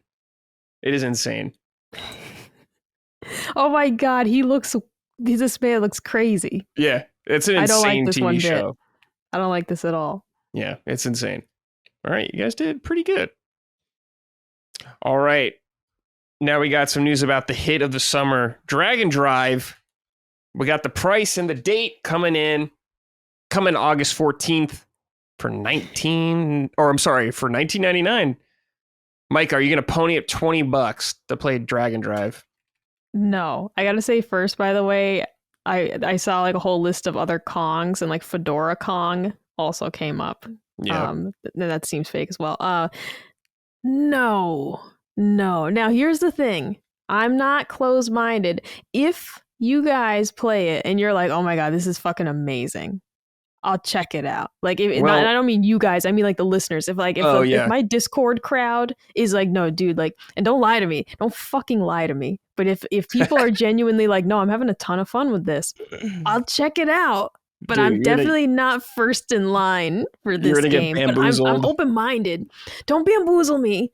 Like, don't fucking, don't psyop me or whatever it is people say. Like, but if I see that people are saying like, this game's pretty fun, I'll check it out. I'm not opposed to it. I like the idea of using the mouse controls or whatever, but nah, I'm not ponying up $20. Not yet. Yeah. Not yet. You guys got to convince me. Gene, you'll probably get a code for this, but would you pony up $20 for it? I would not. This is not a game for me. Yeah, I think I'm good. Like Mario Party is a game that I would barely buy, And Brad's going to buy it. You're not going to buy it either? Yeah. I'm not buying Dragon Drive. Yeah, I'm good. Yeah. $20. Brad, how are we going to play together? $20 is a decent price for a weird wheelchair motion game that isn't artistically beautiful. Very limited. But with really good technology. It's very responsive, It's a cool concept, and I'm glad that they're trying something out, especially with the mouse controls, right? And I hope this leads to more innovation and more interesting projects than this. That's all I'll say. Yeah, it looks just kind of plain for Nintendo. What I'd expect. I don't know. Yeah, if it had better characters, like if it had his own Min or something like that, I'd be like, then it'd be different. Yes, it'd be completely different if we had Min or anything with the flavor of from the Burger King's Club that we're gonna bring up again. Yes, yeah, Wheels. Yeah. If it was diverse, if it had Wheels, a white kid in a wheelchair, and a black kid in a wheelchair, and an Asian kid in a wheelchair, or a ramen girl in a wheelchair or whatever like that, then it's like, I mean, that kind of goes back to the Concord argument again, right? It's like art style actually matters, Yes, because you're looking at these screenshots and it just is. It's thinking of something like, of course, what's the car soccer game that everybody loves? Rocket League. Yeah, okay. And it's like, where's the color? I don't know. They're on like this like asphalt like basketball court, and of course like the wheelchairs, like you have the blue team versus the red team, and it just looks kind of bland. So I'm not. It's like, unless you can customize your wheelchair, customize your guy a little bit, because you can have custom characters, but let's give them like the outline, the aura of blue or red, so you know who your teammates are. But no, Gene, going from something like ARMS with really distinctive, beautiful character designs, and then this, it's a little strange. It doesn't look exciting, and just the actual like court that they're playing on doesn't look very exciting. It's dark, yeah, like right? Just looking at these images on the Nintendo website, this doesn't excite me. So let me pull up the images. You'd have to really sell me on the gameplay, and like I would need someone to be like, no, seriously, my friends and I are having a blast playing this. But I'm also not a Rocket League person, I didn't really enjoy that game. It's cool. It's super cool. I hate real soccer. So you must understand that playing soccer with a car was even worse. But so I especially don't know if I'm going to love this. Yeah, yeah, you're right about the arena too. It's so dark. It's in a warehouse, and like, yeah, it's like, I thought like, oh, they're gonna have other stages and other types of characters, and it turns out not really at all. All the stages are gonna look like they're gonna be in like this underground warehouse, like you're in a rave, doing illegal drugs or some shit. It's like, because I don't know why you'd keep it a secret. If there is going to be some cool stadiums and stuff to play in, I don't know why you'd keep that a secret, because the overall package right now, this doesn't excite me. You don't have to show us everything, but if they showed even one colorful stage or something, so I could be like, okay, yeah, this one, like you're outdoors on grass or something. Yes. I know they're wheelchairs. I know, like a tennis court or like a clay court, something. Exactly. Like, just give me some variety. Even like Virtua Tennis, and thinking of like the different court options that had like Game Boy Advance. Virtua Tennis was so sick. Oh hell yeah, dude! Virtua Tennis mentioned. Oh my god. Yeah, I had Virtua Tennis, I think 3 on Game Boy Advance. It was the one with Venus and Serena Williams on the box. And it's like, even that, it's like, give me a couple options for the court to play on. And if there are options, it's a bad idea to not show them here, because just what we're seeing. Yeah, Gene, it looks like a warehouse. Like you said, it's a dark warehouse. That doesn't really scream fun.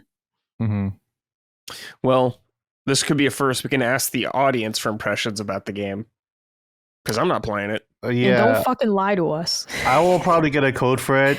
I don't know if I'll review it or not. I mean, I might review it just because to say, hey, this is the first Nintendo game where I'm not like glazing it. It's like that could be useful just to do, But and again, I guess I'm the only one that's actually played it. The controls are really, really good. Very, very responsive. In that way, it is very Nintendo, in that the controls are excellent, and they clearly play tested this to work just great. It's just the art design and the aesthetic, and also it's fucking exhausting, dude. After like 2 sessions, I was like, I'm fucking tired, bro. Like this sucks. And maybe I'm weak and maybe I should work out more, but it's like, I don't want to play video games and get tired all the time. Same though. That was when we discussed ARMS. Oh, well, I mean, when haven't we discussed ARMS? But I quickly went from motion controls to just using the regular controller, because it's like, this is fun for 1 or 2 matches. But if you actually want to sit down and play this game for a couple hours, you just get tired. And it's not really what I'm looking for, especially because you start to play worse as you get tired. And then it's like, now I'm getting trounced by these people. So motion control games are always a little dicey in that regard. You might have a couple fun rounds and then be like, all right, I guess I'll switch to something else because I'm tired. It's not that I don't want to play, but my arms are tired. Maybe is that a game that can be played without motion controls? Can you play that on just like the Pro controller instead? With Dragon Drive? No. Yeah. No, so strictly motion controls only. It's a mouse control. This is a mouse game. You have to play it with the mouse. You have to you don't have to do the whole hand motion of like the wheelchair. You can just just like slide up on your pants or whatever like that, but you need both. So it's like, how many people, I guess you can do it on your pants, but like I've been trying it on my pants and it's not like the most accurate thing ever. So it's like, maybe I have to wear jeans, and it's like, if I have to fucking change my pants just to play a fucking video game, like we're doing something wrong here. That's yeah, or I used to have one of those lap desks for when I would color and do various things. I gave it to my sister actually when I moved. That would be ideal for something like this. But again, I don't really want to need a bunch of peripherals to play the game, or have to sit at the coffee table awkwardly. Like, I don't really want to do that. Yeah. And like my chair has like a little like table, and so I actually have a mouse pad there. So that's where like, oh, I forgot I played Welcome Tour. That's I play a little bit of Welcome Tour. Okay. I can talk a little bit about that, but I have a little mouse pad over in my chair over here. On the little table, the little dinner tray or whatever like that. So I have a Washington Post mouse pad, and I'm able to use that very well for Welcome Tour. and I'm having like a decent time with Welcome Tour. I realize that I'm one of the early glazers of Welcome Tour. I think it's kind of fucking annoying at home now because it's like, first of all, they're like that mini game that I talked about where he's like, oh, tell the difference between 120 frames per second and 30 frames per second. I can't play that on my TV because I don't have 120 hertz screen. So the switch to the Welcome Tour tells me, oh, well, you need to play this on tabletop mode, and it's like I'm already fucking leaning back on my chair. I don't want to get up and then play it on tabletop mode and then like put it back on the dock or whatever like that just for this one mini game. So it's like, you know, I'll continue Welcome Tour, but like I'll have to play it handheld and I have to play it docked. And you need the camera. I haven't even got to the camera section yet. I'm kind of exploring and unlocking medals slowly wherever I can, where I don't need. To be in tabletop mode, so it's a frustrating game, and it only counteracts or it only amplifies that this game should have been free. You know, if you're gonna have to do all that, or if you're gonna have to like buy other accessories to complete it or whatever, that it's like it just would have been just make it free, and then use the game to sell the rest of the accessories. They're like, oh, if I want to finish this free game, that's kind of cool. It came with the system. Then maybe I might as well buy the camera, you know, versus fuck, I have to buy the camera and I bought this shit for $10, you know. So that's where I'm at. My opinion of Welcome Tour has definitely decreased over time. Now that it's home and I'm actually having to force with the reality of having it. And I actually did buy it for $10. I had Nintendo did give me a code, but they gave me a code like 5 days later, and I was like, I don't want to wait 5 days to play Welcome Tour, and then I didn't play Welcome Tour for like 2 weeks. So I'm an idiot. But then like I got the real experience of having to pay that shit for $10, and now I'm kind of irritated by it. So that's a consumer experience, baby. You know? Yeah, man. This is real journalism. Gene is down on the ground level with the fans. Okay, that's right. Yeah. He's just like you. One of us. But Dragon Drive, yes, it's a mouse only game, and it sounds annoying to play. So yeah, thank you. Although I don't know, Brad, think of it as your arm workout. All right, like just think about that. Maybe that's like arm day for you. You know, you can't get me on this one. You can play it with your feet. Even I have standards. What if you held the controllers with your feet? Yeah. Ew. Like an orangutan or some shit? No. I'm just spitballing. You're trying. You're trying. I'm trying to make you enticed to play the game, Brad. Because what if I got the game and I was like, Brad, this is awesome. Would you buy it and play it with me? No. Oh my god! This is why. You know what? Your name's not Bradley. It's Badly. Badly, because I won't buy Dragon Drive to play with you. Potentially buy it. You won't even hypothetically buy it with you. Don't worry. If I told you, Brad, I think this is like the Final Fantasy VII of like motion games, would you try it? Of motion games? Yeah. Yeah, then I would try it. Because I'd be like, that's a bold ass fucking statement. If it's not, though, I'm never going to let you hear the end of it. Yeah, if it's a new Wii Sports, right? Yeah. Yeah. Maybe I'll ask Colin ask Colin to reimburse me. Maybe that'll be the one time. I'm like, Colin, can't do it, man. You have to remember that I don't like Final Fantasy VII, so you have to factor that in. Okay, well now I know if you try that trick on me, it's not happening ever. But I'll say something else. I'll be like, it's the Dragon Quest VI of Switch 2. I'll be like, she doesn't even know what she's fucking talking about. No, of course I do. I do. It's which very Dragon special. Quest is that? That's 8. Yeah, okay, there you go. When have I ever raved about 6? I haven't even played 6. It doesn't matter what you think, Bradley. It's about the world. The world, I think, regards it well. That ain't gonna do shit. I don't know. Was it 7 that you liked a lot? Was that the one? 8.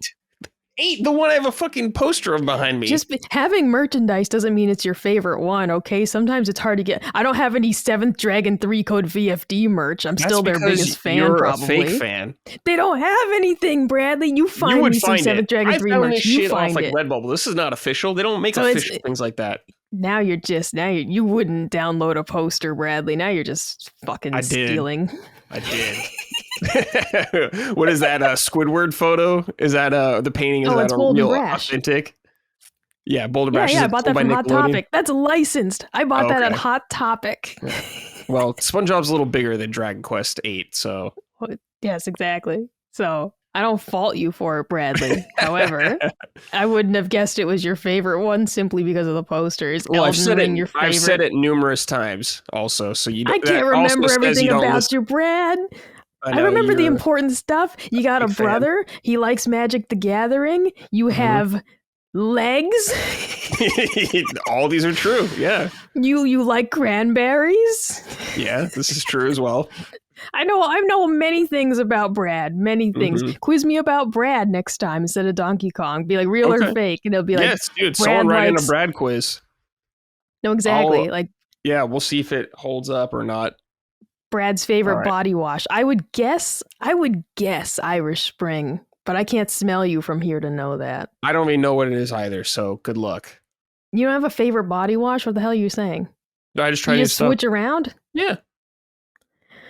I can't fucking stand I'm this not place. a fucking loyalist to a certain body wash brand.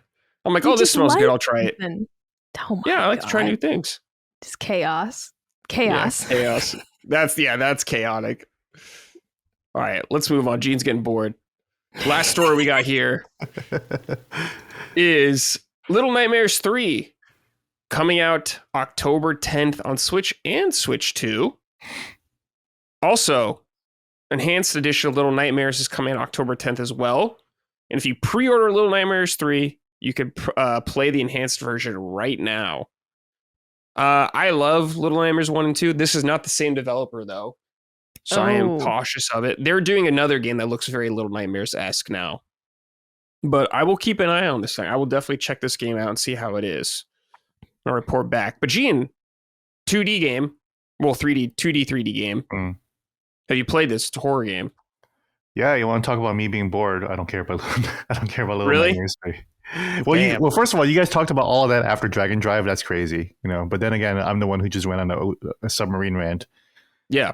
For Final Fantasy 16. So. We're all allowed one tangent per episode. I don't mean to make fun of Little Nightmares. Those games actually look pretty cool. I just never really wanted to play them. After Limbo and Inside were two great games from Playdead that were very horror inspired, but 2D platformers that I really really enjoyed. But after that, it's I don't really. I haven't really seen any much more advancement in the genre. Although I've seen gameplay of Little Nightmares, and that shit looks really creepy and exciting. It's cool. It's cool. Yeah, it is cool. And so I wouldn't mind playing them. Part of the stinker with the Little Nightmares is that they were one of the first Stadia games to launch too, and I was like, I don't want to. Hey, Cyberpunk, baby, Stadia. Yeah, exactly. Well, Destiny 2 too. So there you go. All right. But yeah, I don't care about Little Nightmares 3, but and especially if it's not the same developer, then I'm like the first two actually look cool. So I don't know about. I have no idea about this one, but yeah, I don't know either. But more power to the fandom. Yeah, Micah, what do you think about Little Nightmares? I loved the first game. Surprising for me, I really liked the first game. I never played the sequel. I actually, for the first game, I had Little Nightmares 6 edition, the one that came with the little statue. Really? Yeah, cool. Lost that in the divorce, but I never played the sequel, and I'm considering getting back into it. I think I'd want to play the first one again, though. It's been so long at this point, but that is a rare exception for me because Gene mentioning Limbo and Inside, those were not games I enjoyed. Just the difficulty, and you die a lot, and it's so he dies so violently. I didn't like any of that. Little Nightmares, for some reason, was more approachable. I don't know if it actually is just easier, but I enjoyed that game much more. So maybe I'd return to that and check out the sequel. I would be cautious, personally, on a Switch and developer because I got so badly burned on the Fallen Legion games. I love the Fallen Legion, Rise to Glory, and is it Sins of an Empire? It's a double pack on Switch you can get, or you can buy them separately on PlayStation. But then Fallen Legion Revenants, this wasn't a Switch and developer, but it was just fucking awful. I think they changed teams, because it's the same companies on the box, but this was so fundamentally different, and this was all coming from the same people, roughly. So a whole change in team, I'd be nervous. I'm not going to discount it personally because I haven't played it, haven't seen it. But they give me pause as a fan because it's like I've been burned by sequels just from the same fucking people working on it. Yeah, so Supermassive Games is developing this, who have done the Dark Pictures games, The Quarry, Until Dawn, all that kind of stuff. So they are familiar with horror, but not like this. So and they fucked up the new Until Dawn, first of all. So yeah, I'm cautiously optimistic about this game. I hope it's cool. But Reanimal is the game from the original developers that's coming out, and it looks very much like Little Nightmares. So I'm more hyped for that. But we'll see. All right. Let's end the show with some questions, write-ins from the audience. First one we got here is from Ryzen. Hello, Fisters of Bricks. What are the chances we see a Switch 2 Lite around the same time frame we saw the Switch Lite? I think it's safe to say we'll get a Switch 2 Lite, but I have a weird feeling that we aren't going to see a Switch 2 Lite for another 3 to 4 years, as opposed to the 2-year gap between Switch and Switch Lite. Would you still recommend a Switch Lite post Switch 2? I'm holding off on a Switch 2 for now, but I'd like a handheld to play Vampire Survivors, Balatro, and Brotado on. I don't even know what that is. I don't trust my interests enough in southwestern Idaho to buy a PS Portal, or my internet enough, sorry. So I figured the Switch Lite is the next best option.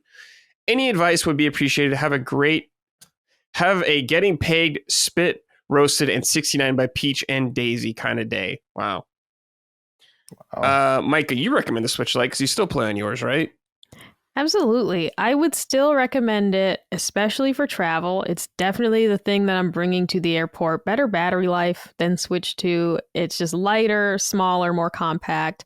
I would totally say that, like, for the games you're talking about, Vampire Survivors, absolutely. Like Balatro, haven't played yet, but I own it. I imagine it'd be fine, right? But I still definitely recommend it. I wouldn't pay like an exorbitant amount for it if like it was getting like hard to find or nothing, but no, I would totally still have one. I'm still going to use mine whenever I want, like, especially like bedside gaming, for example, something like a visual novel, that you just want to play a chapter before bed. I wouldn't want to have the Switch 2 on my nightstand, but the Switch Lite is much better for stuff like that. Right. Absolutely. Yeah, for the games you're talking about, I think a Switch Lite is just totally appropriate. Switch Lite is like what, $200, I think, so much cheaper than a Switch 2 and stuff like that. Gene, any thoughts on this? Switch Lite would be fantastic. I would be there day one. Imagine do you think what the price would be? Yeah. Do you think the time frame from getting Switch Lite 2 will be longer? I think it might be longer. 2 years for the Switch. I would like that if it had a little bit more grippier, like a grippier form factor. I understand making the Switch 2 Joy-Cons just like flat or whatever, but I'm gonna sneeze right now. Oh, there you go. I sneezed. I saved the audio. All right, I saved the audio audience from seeing that or hearing that. But yeah, Switch Lite. If it was grippier, I would love that. I doubt that's gonna happen. I'm sure it's just gonna be just a unibody Switch 2, just a little bit smaller. Did you see all this discourse about the LCD screen though that John Linneman of Digital Foundry kicked up or whatever? They criticized the slowness of the LCD, calling it one of the worst LCDs on a handheld, and that it gets blurry, which I've actually kind of noticed, honestly. Some people are like, I don't even notice. I'm like, I didn't really notice it, but then now that he's pointed it out, I was like, no, actually, I have been kind of noticing that a little bit. Interesting. Yeah. But I've mostly been playing the Switch 2. Well, not really. I still haven't been playing my Switch 2 that much. That's my assignment this week. Now that Death Stranding 2 is over, and I'm kind of getting over playing that right now. I think I need a break from it. I'm very excited to play some Switch 2 games, and I probably just end up fucking playing Hyrule Warriors again, whatever. Waiting for Donkey Kong Bonanza to come out. Donkey Kong Bonanza 2 preview just happened today, too. I was invited to that. Thank you, Nintendo. I could not make it. I can't really travel right now for a while. Hopefully the Switch Lite, well, back to what I was going back to say, hopefully the Switch Lite will have a better screen. Bonus, if it had an OLED screen, then they could probably get away with charging just almost the same amount, Maybe $400 for a Switch Lite with an OLED screen. I doubt it's going to be $400 with an OLED screen. Yeah, I think like $350 or $300. Yeah. Without the OLED screen, then hopefully it'll be like $350. That'd be nice, and I would easily buy that 1,000%. Hopefully it comes in different colors too. Right now, all we have for the Switch 2 is just black. But I'm sure they'll do that too with the Switch Lite, the Switch 2 Lite. But yeah, I'm really hoping for a Switch 2 Lite. I love a Switch Lite. I love having it, and I would prefer like a unibody handheld, and they sell well too. So they do. The Switch Lites are a huge reason why the Switch 1 has sold so well. That and the OLED, all these different SKUs. Totally. Oh, dude, I played the majority of Kingdom Come Deliverance on my Switch Lite, okay? So, like, it's excellent. I didn't even know that. That's crazy. Yeah. Oh, I mean, I was switching between the two systems because whenever the battery would run out, I'd be like, I need a fresh horse, and I'd switch to the other one. But I played most of it on the Switch Lite. Yeah, it's crazy. Whoa, what a version. But you made it through. What a port. Yeah, what a port. Okay, this is from my beautiful wife. Fellas, if Nintendo were to leak your entire Switch screenshot gallery to the public out of spite, how nervous would you be on a scale of 1 to 10? And if none of you are capable of feeling shame, who amongst you would have the most degenerate collection of screenshots? So I gotta be honest. Oh, go ahead. I'm sorry. I'm gonna be honest. I don't have many screenshots on my Switch, and most of them are just by accident. Oh, that's what most of mine are. Why aren't you taking screenshots? What do I need them for? Oh my god, no, there's so many funny things. Like, I'm always screenshotting like funny dialogue and shit to use later for like I'm not captions. kind of one of those people that goes back and like looks through my library and be like, ooh, funny moment, kind of stuff like that. I don't really do that. It's more if I take a picture, I'll use it for something and that's it. Yeah. Like I'll screenshot with intention of like, oh my god, that was a funny line. I'll tweet that within 6 business days. Sometimes I do though. I'm saving that for a rainy day. There's in Fire Emblem the Blazing Blade, there was this old lady and like her dialogue box just said but like I like screenshot that, sent it to my phone, and I was waiting for a day when Colin asked me something so I could use it as a reply. So like I love the screenshots because they're so easy. Like on Xbox, I hit like Xbox button and Y or whatever it is. Like on Switch, it's a boop button. It's easy peasy. Yeah. Well, so would you be nervous at all if your screenshots got leaked at a scale of 1 to 10? On Switch, no, I don't. So on Xbox, I had like, Zoo Tycoon, and it was really funny taking pictures of people's butts in the game. Okay. Like some of the character models had like really big butts, and it was just funny. So like if you went on there, you'd see a whole lot of like pictures of butts in Zoo Tycoon. However, on Switch, it's mostly just like, oh, I named my version of Link Carl Weathers, and I took a screenshot when the guy said, "Wake up, Carl Weathers." Like, that's most of what it is, or like funny dialogue moments. But I wouldn't be nervous. It's not full of. I was about to say it's not full of Waluigi butts, but it is actually, because in Mario Kart there was a really funny angle where you had like a butt, and I was like, ha, I have that in there. But I'm still nervous about that. Give me a number. What's the scale? Like 1? Yeah. Oh no, like a 1. Everybody knows about Waluigi. Everybody knows. Yeah, you got nothing to hide. No, I don't know. Waluigi dressed as a vampire. You'd be a fool not to take a screenshot. I know. I need to play and like get some of those outfits and stuff. You gotta get some outfits, Brad. I just haven't played, but sure. I need to play more. Anything to avoid playing Mario Kart with me. Anything. And he's just like, I just won't play. Yeah. Yeah, that's exactly it. Mike is into it. I'm out. That's exactly how he said it. He's like, oh, Mike is playing Drag X Drive. I'm not playing this. Yeah, see ya. All right, Gene. Scale 1 to 10. How nervous would you be with your screenshots getting out there? I would not be nervous at all, because here's the only screenshots that I have on my Switch 2 is just materials that I need for Xenoblade Chronicles 1 for the reconstruction of the town, which I never did. Colony 9, one of the colonies where you can just rebuild the whole colony after the destruction. Not a spoiler. It just happens. Colony 6 reconstruction, right? And it's like, oh, there's all these elements that I have, and I just want to remember what they are, so I'll just check back into the album library. I do take screenshots with the Switch 2 or the Switch 1 as well for my articles sometimes. So a lot of it is just gameplay footage.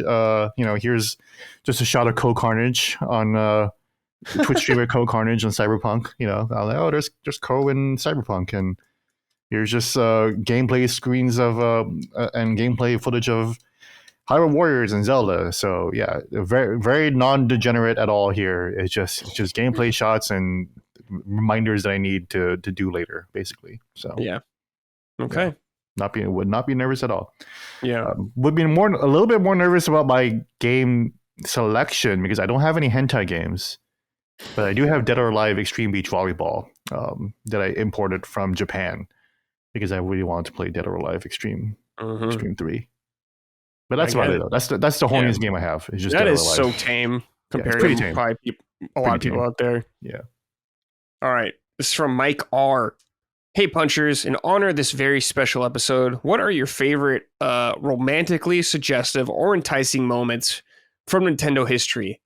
Thanks for continuing to put out what is most likely the least family-friendly Nintendo podcast around. Well, thank you. We definitely are, I feel like. I got one right off the bat. Zelda 2.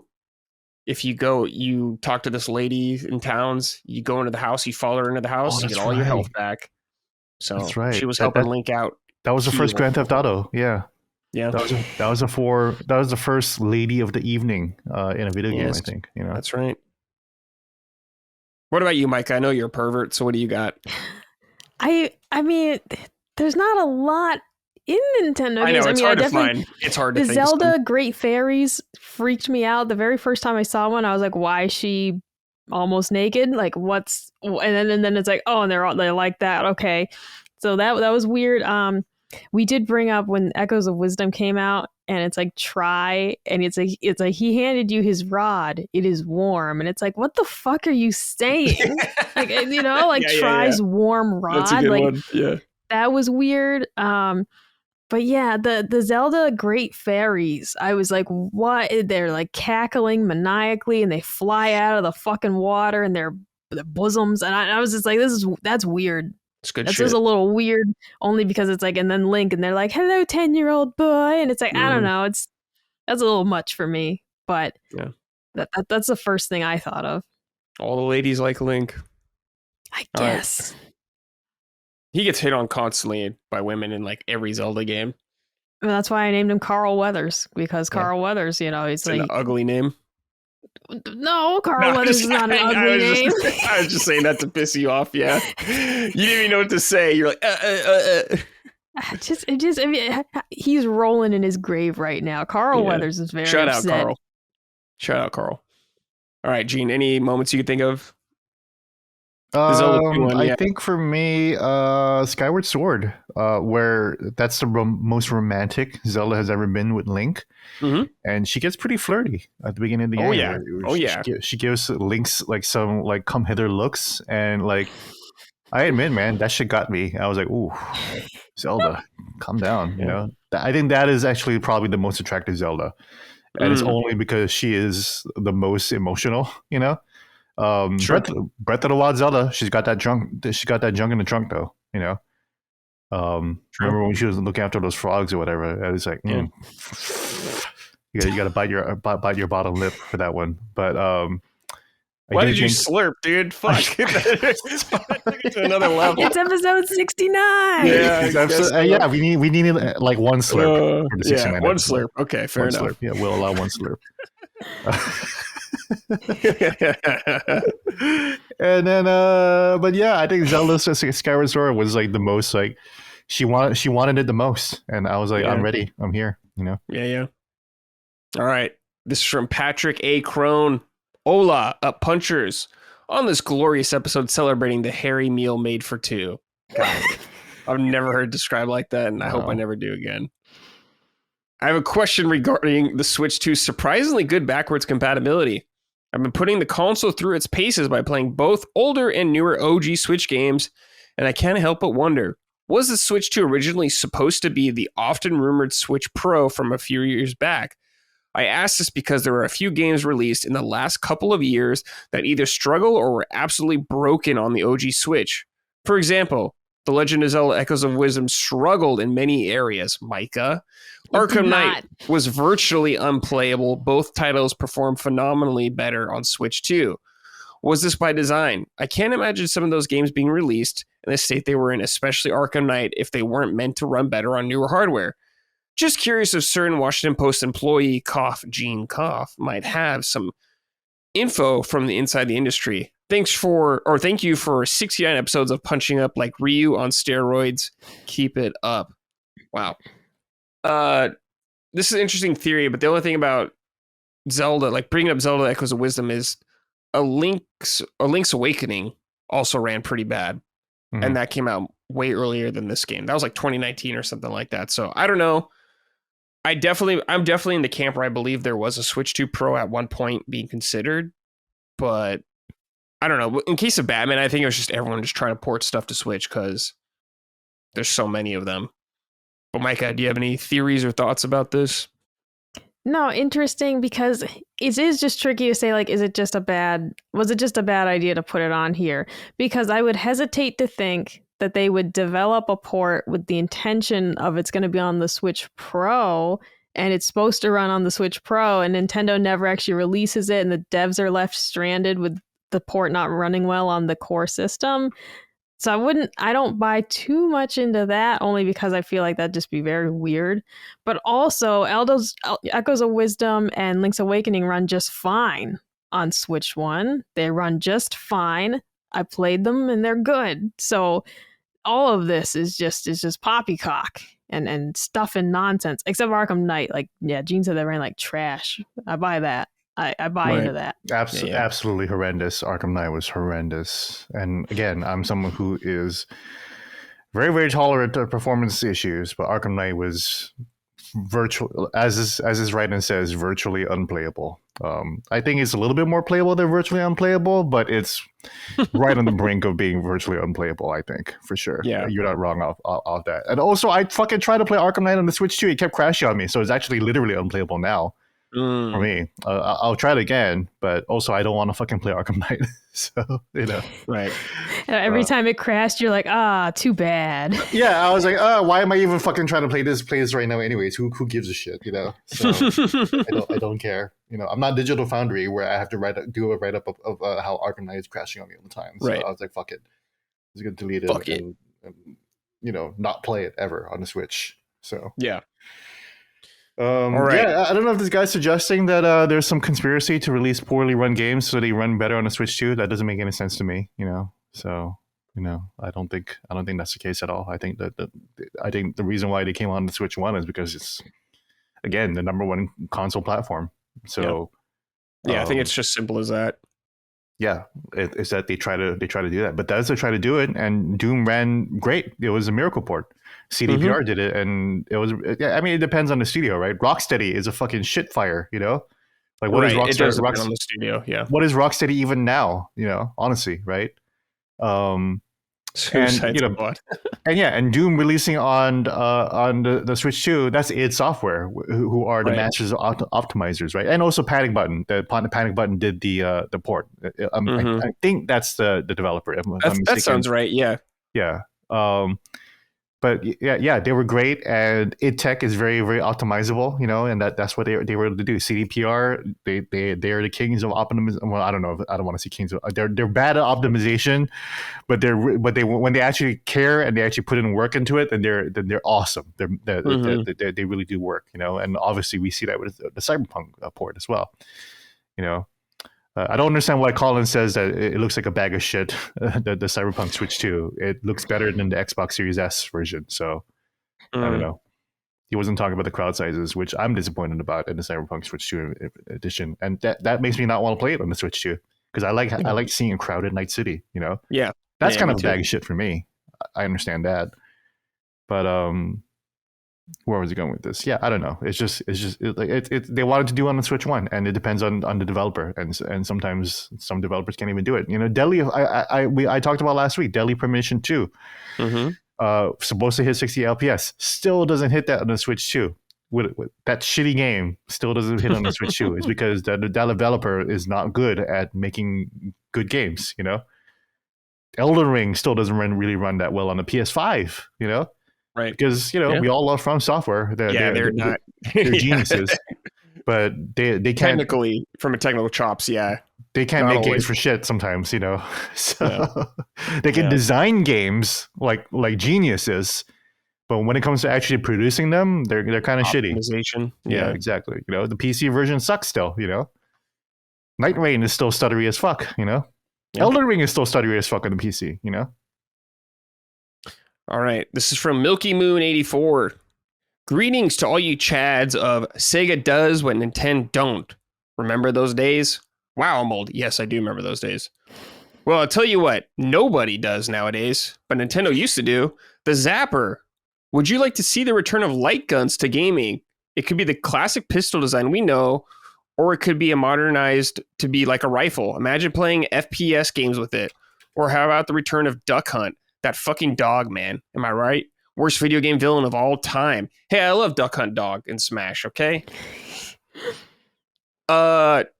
Gene, light guns coming back. Do you think so? We saw some of this with Sony and Move. Do you remember their fucking huge rifle thing? That was that's right. Sony Move did have a little rifle thing. I don't know. And there was the Wii Zapper too. There was a Wii Zapper. I did have the Wii Zapper. I never had the Sony Move. I had a Sony Move, but I barely played it. Yeah. But I did have the Wii Zapper because I needed to play Zelda and Triforce or crossbow training. Yeah. But what was I going to say? Bring back the Super Scope, baby. Super Scope. And the Super Scope was dope with T2, the arcade game on Super Nintendo. That shit was fucking bomb. Yeah, man. What was the Sega version? I think they had something like that, right? Sega. I think so. But Metal Combat Falcon's Revenge for the Super Nintendo, that was a killer app for Super Scope. And that's why I wanted the Super Scope so bad, because Metal Combat Falcon's Revenge looked so fucking cool. The graphics were so good. It really looked next gen for its time. Yeah. Dude, shout out to the Dreamcast light guns. Playing House of the Dead 2 on that shit was awesome, man. So good. Man, Dreamcast was so cool. Micah, do you want light guns to come back? A little duck hunt action? It would be cool because I never really got to play a game with them. However, I also will say that whenever I'd see oh man, for example, the Cabela's games were always so bad. And it's what you'd want is a good Cabela's hunting game that had light gun functions, right? However, you never got a good Cabela's hunting game in the first place. They're always so bad. It sucks. It's I just want to go hunting, okay? And the best I could do is firing up Red Dead and just bopping around and it's going hunting, But so yes, I would want it, but it's got to be a fun game to go along with it. Because you're bringing up Sony, Arizona Sunshine VR that you could play with the gun attachment. But I VR made me so sick that I never actually even tried using the gun because I was I feel horrible. And I couldn't add more layers onto that experience. So, yeah, bring it back. Give me a good game for it. How about you give me a Cabela's game that doesn't suck? If they're still making those, I don't even know if they make those anymore. Light gun games just aren't as popular anymore. Shooting games like that, on-rail shooters aren't super popular anymore. I had Time Crisis back in the day on PS1. That shit slapped. Fucking love that game. But Time Crisis. I just don't think they're super popular anymore. I mean, who needs it? All you have to do is go to your local school. So true. It's not the same. Yeah, man. For a Virtual Cop, dude, Virtual Cop was Virtual Cop. Holy shit, yeah. Lethal Enforcer. Time Crisis was better, I think. Yeah, I think so. Oh, Lethal Enforcer, holy shit, dude. That was when Konami was really cooking. That was they're hard as fuck. Yeah. Yeah. Lethal Enforcer. What else? Of course, House of the Dead. For Switch 1 and 2 Fanatics, or anyone who has a Switch 2, go check out House of the Dead remake on the Switch 1, and now it runs perfect. I forgot about that. It Is that game good? It's good. It's really good. It's like a game, Yeah, it's classic House of the Dead. It's the classic first House of the Dead, completely remade with new graphics, and the same story, but like completely remade with new graphics and like a new vibe, way more horror vibe. Really, really cool. And you unlock different weapons for it. If you get like upgrade to all the way to like you get a high score or whatever on it. You get machine guns, you get grenade launchers. It's dope. Yeah, Definitely go check it out. Shout out to Point Blank too, as well, the old arcade game. Love that game. All right, this is from our final writing here. Is from Mike Oxlong. Hey, C-word punchers. I had to censor that because Micah said that we got demonetized on a sacred video for saying that. So that's the one word we got to do for now, even on this show. This one is for the Goon Overlord Gene. I bought the Switch too, and I'm yearning for the Xenoblade series. I've played Xenoblade 1 on the 3DS and loved it, but didn't finish it for some reason or another. So I'll probably jump back into that. I'm usually a completionist that likes to get the most out of the games that I play, especially if I enjoy them.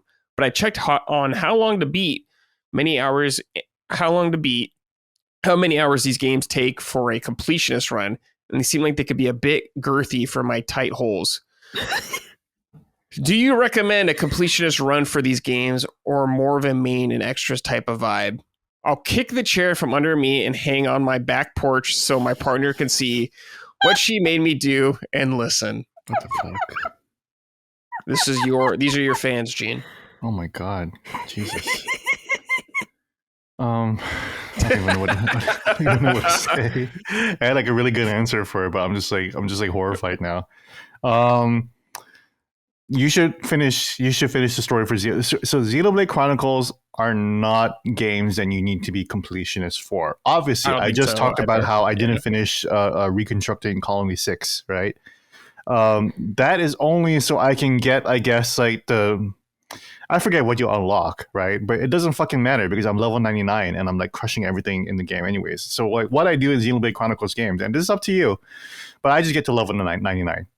That's all you need, right? There are super bosses that are really, really fun to play, and they give you some good shit. And it is fun to like optimize your gear. That's what I'm trying to do. I'm trying to get the best like amulets or gems or whatever like that, so I can be as powerful as I possibly can. But it doesn't matter because I'm level 99 already, baby. It doesn't matter. And these games give you really, really great farming areas and really get a lot of opportunities. Xenoblade Chronicles 3 even lets you demote yourself. You can de-level yourself. That is the fastest way to level up in Xenoblade Chronicles 3 is that if you go to like a level 50 area and you decide to drop yourself down to level 20, then the experience points you get for killing level 50 enemies is even greater than you would than if you fought them as level 50 characters.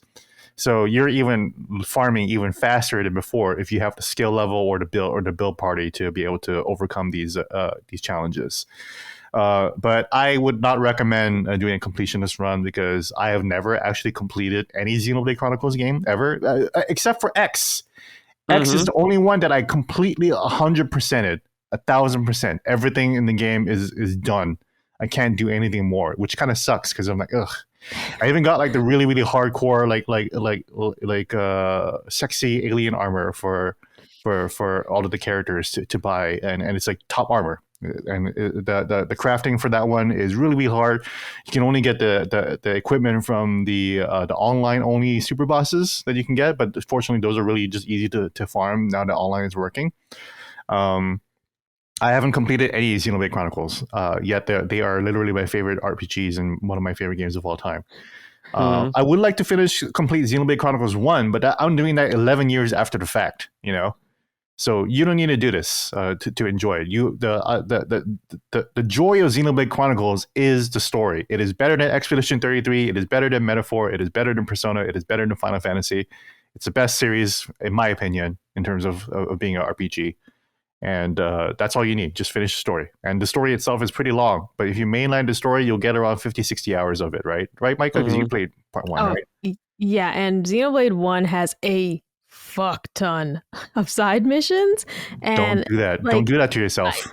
I did a good amount of them simply for it's like, okay, I need a couple levels, so let's go do some stuff. Yes. But and they're set up better than Xenoblade 2 in my opinion. Like Xenoblade 2 had a bunch of side missions where it's like literally bring me 99 of an item, and I'm like, are you out of your fucking mind? And I just didn't do those. But Xenoblade 1 just has like so many. I would not try to do a completionist run. I personally would have gotten very burnt out. I only did side missions like I could use a couple levels, and I'm kind of sick of just grinding for like just pointlessly. So why don't I go find specific enemies and just make it a little more entertaining? But I personally was like, I don't have the stuff to do all these. There's so many. Yeah, the number 1 tip for Xenoblade Chronicles 1 is just collect every side quest you can, but you don't need to finish them. You'll be able to finish them along the way as you're collecting stuff or as you're killing enemies, but you don't need to go out of your way to do them. Just do them as you play the game, and that's it. Don't focus on them unless you're like Micah and me. Also, like they are good ways to level up too, and to get some good equipment, but don't try to be a completionist about it. Just be picky and choosy, and just play the game, man. Just enjoy the story for what it is, and just enjoy the fights. Xenoblade Chronicles 2 is famously hard to complete because it's rely on RNG. It's a in-game gacha system. You don't have to spend any money, but you have to be collecting these fucking gems to open to be able to get your side characters. And I've never gotten the hardest character to get, Cosmos, who's the main character of the Xenogears series, and she's just there in Xenoblade Chronicles 2, and I love her. She's a great character, and I've been fucking killing myself for like the past like six years trying to get her, and I just haven't done it. In fact, I'm getting so mad about it now that I might actually just go back and try to grind through the game again to try to get those fucking... Stop! You're not gonna get it, Gene. You're not gonna get it. You can get her. The thing with the gacha is that like the more you open, the better chances you got. I just haven't hit that fucking point yet, So it's like I can do it. Somebody tweeted this at me. There's a guy who's like, I'm just yelling at Xenoblade Chronicles 2. No, there's a guy who's like opening Shrek DVDs because there was a contest to win like a minivan, and apparently no one ever won it. So he has like a stockpile of these Shrek DVDs, and he's opening the coupon to see if he's a winner. But it's like nobody's ever gonna win. I don't even think they printed one that actually won the minivan. It's futile. Yeah. So Xeno 2, I haven't even completed, and it's not even by choice. Like the game literally won't fucking let me complete it. Which is so annoying. And also, that's a very annoying game to complete too. Xenoblade 3. Is when they streamline a lot of shit. The side quests are more meaningful, they're cooler, they're way more rewarding, they have a lot of story to them, and there's way less of them. So that is more feasible to complete. And I still haven't completed that one either. I just got the best sword for the main character, and I was like, I'm done. I don't need the best weapons for any other character because my fucking main character is so fucking strong anyways. It doesn't matter, I don't know why. I don't know what compelled me to complete Xenoblade Chronicles X, especially this year. That just happened a couple months ago. I was like in a daze when I was playing that game. It's just like there was nothing in the world that mattered to me other than completing Xenoblade Chronicles X for some reason. Hooked. You're just hooked. It got you. It hooked me good, and it got me, and I just finished it, and I was like, wow, I have nothing left to play in this game. Yeah. There's nothing left to do, And this was all before release, which is annoying, And then when release came and the online stuff came on, then I was able to complete the online stuff in like a week. It was super easy, and I was like, I'm super done with this game. But yeah, don't complete Xenoblade Chronicles. Just finish it. Just enjoy the story, especially part 1. You need to finish part 1. A lot of the best story moments have to happen in the second half of the game too. So, okay, all right. That's it. We're done for this episode. Micah, Gene, thank you both for joining me as always. Any final words you guys want to say, or should we get out of here?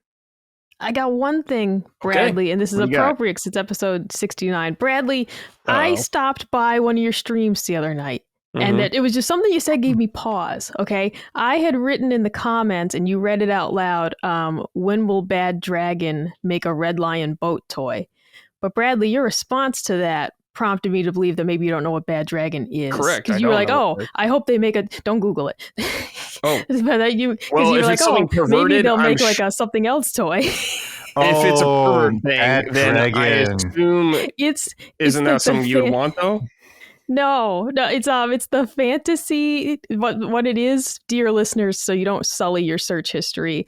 It's the website where girls buy those. Well, I guess anybody buy those like fantasy sex toys, where it's like tentacle monster type shit. Holy shit! And like exactly the whole point is like dragon genitalia and whatnot.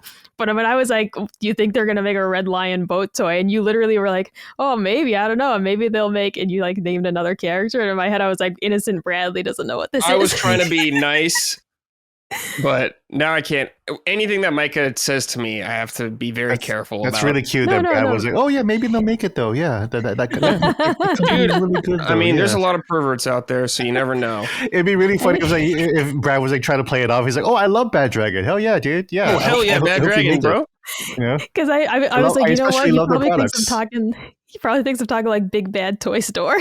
Yeah, I was like, oh, it's probably some fucking stupid Funko Pop thing or some shit like. Yeah, like Bad Robot or whatever, like J.J. Abrams' like production company or whatever, right? It's like Bad Dragon sounds fairly innocent enough. Like it took me a minute to. It took me like the video viewers will probably notice the moment where I realized what Michael was actually talking about. I was like, oh yeah, because that's what I was thinking. I was like, oh, Funko Pop or like like Figma or whatever, right? Mm-hmm. Oh, they probably make really cool figures, or maybe they make really shitty figures. And then once I heard Bad Dragon like a second time, I was like, wait, no, I think she's talking about the tentacle dildo company. So keep those write-ins coming from Micah about Bad Dragon. What you would like to see. No, do not write in about this. And don't Google it. If you haven't seen it, don't Google it. That really is a lesson for Brad and me too. Like that's a reminder for me to not take Micah's word for anything. Yeah. There's always no. Bradley, read all my comments on stream. They're very good comments. Yeah, they certainly are. All right, we're fucking out of here. Enough of this. We'll see you next week, everybody. Thank you so much. Goodbye. Bye. Punching Up, a Nintendo podcast, is a product of Last Stand Media and Collins Last Stand LLC and is proudly recorded in the USA. The show is written and hosted by me, Bradley Ellis. My co-hosts are Gene Park and Micah Moriarty. The show is edited and produced by Dustin Furman. All of Last Stand's theme music is by Ramon Narvaez. Punching Up, along with the rest of Last Stand's media shows, are fan-funded on Patreon at patreon.com/laststandmedia. The following names are at the producer level on Patreon, our highest tier, and we're grateful for your kind contributions and generosity to our independent endeavor. Thank you.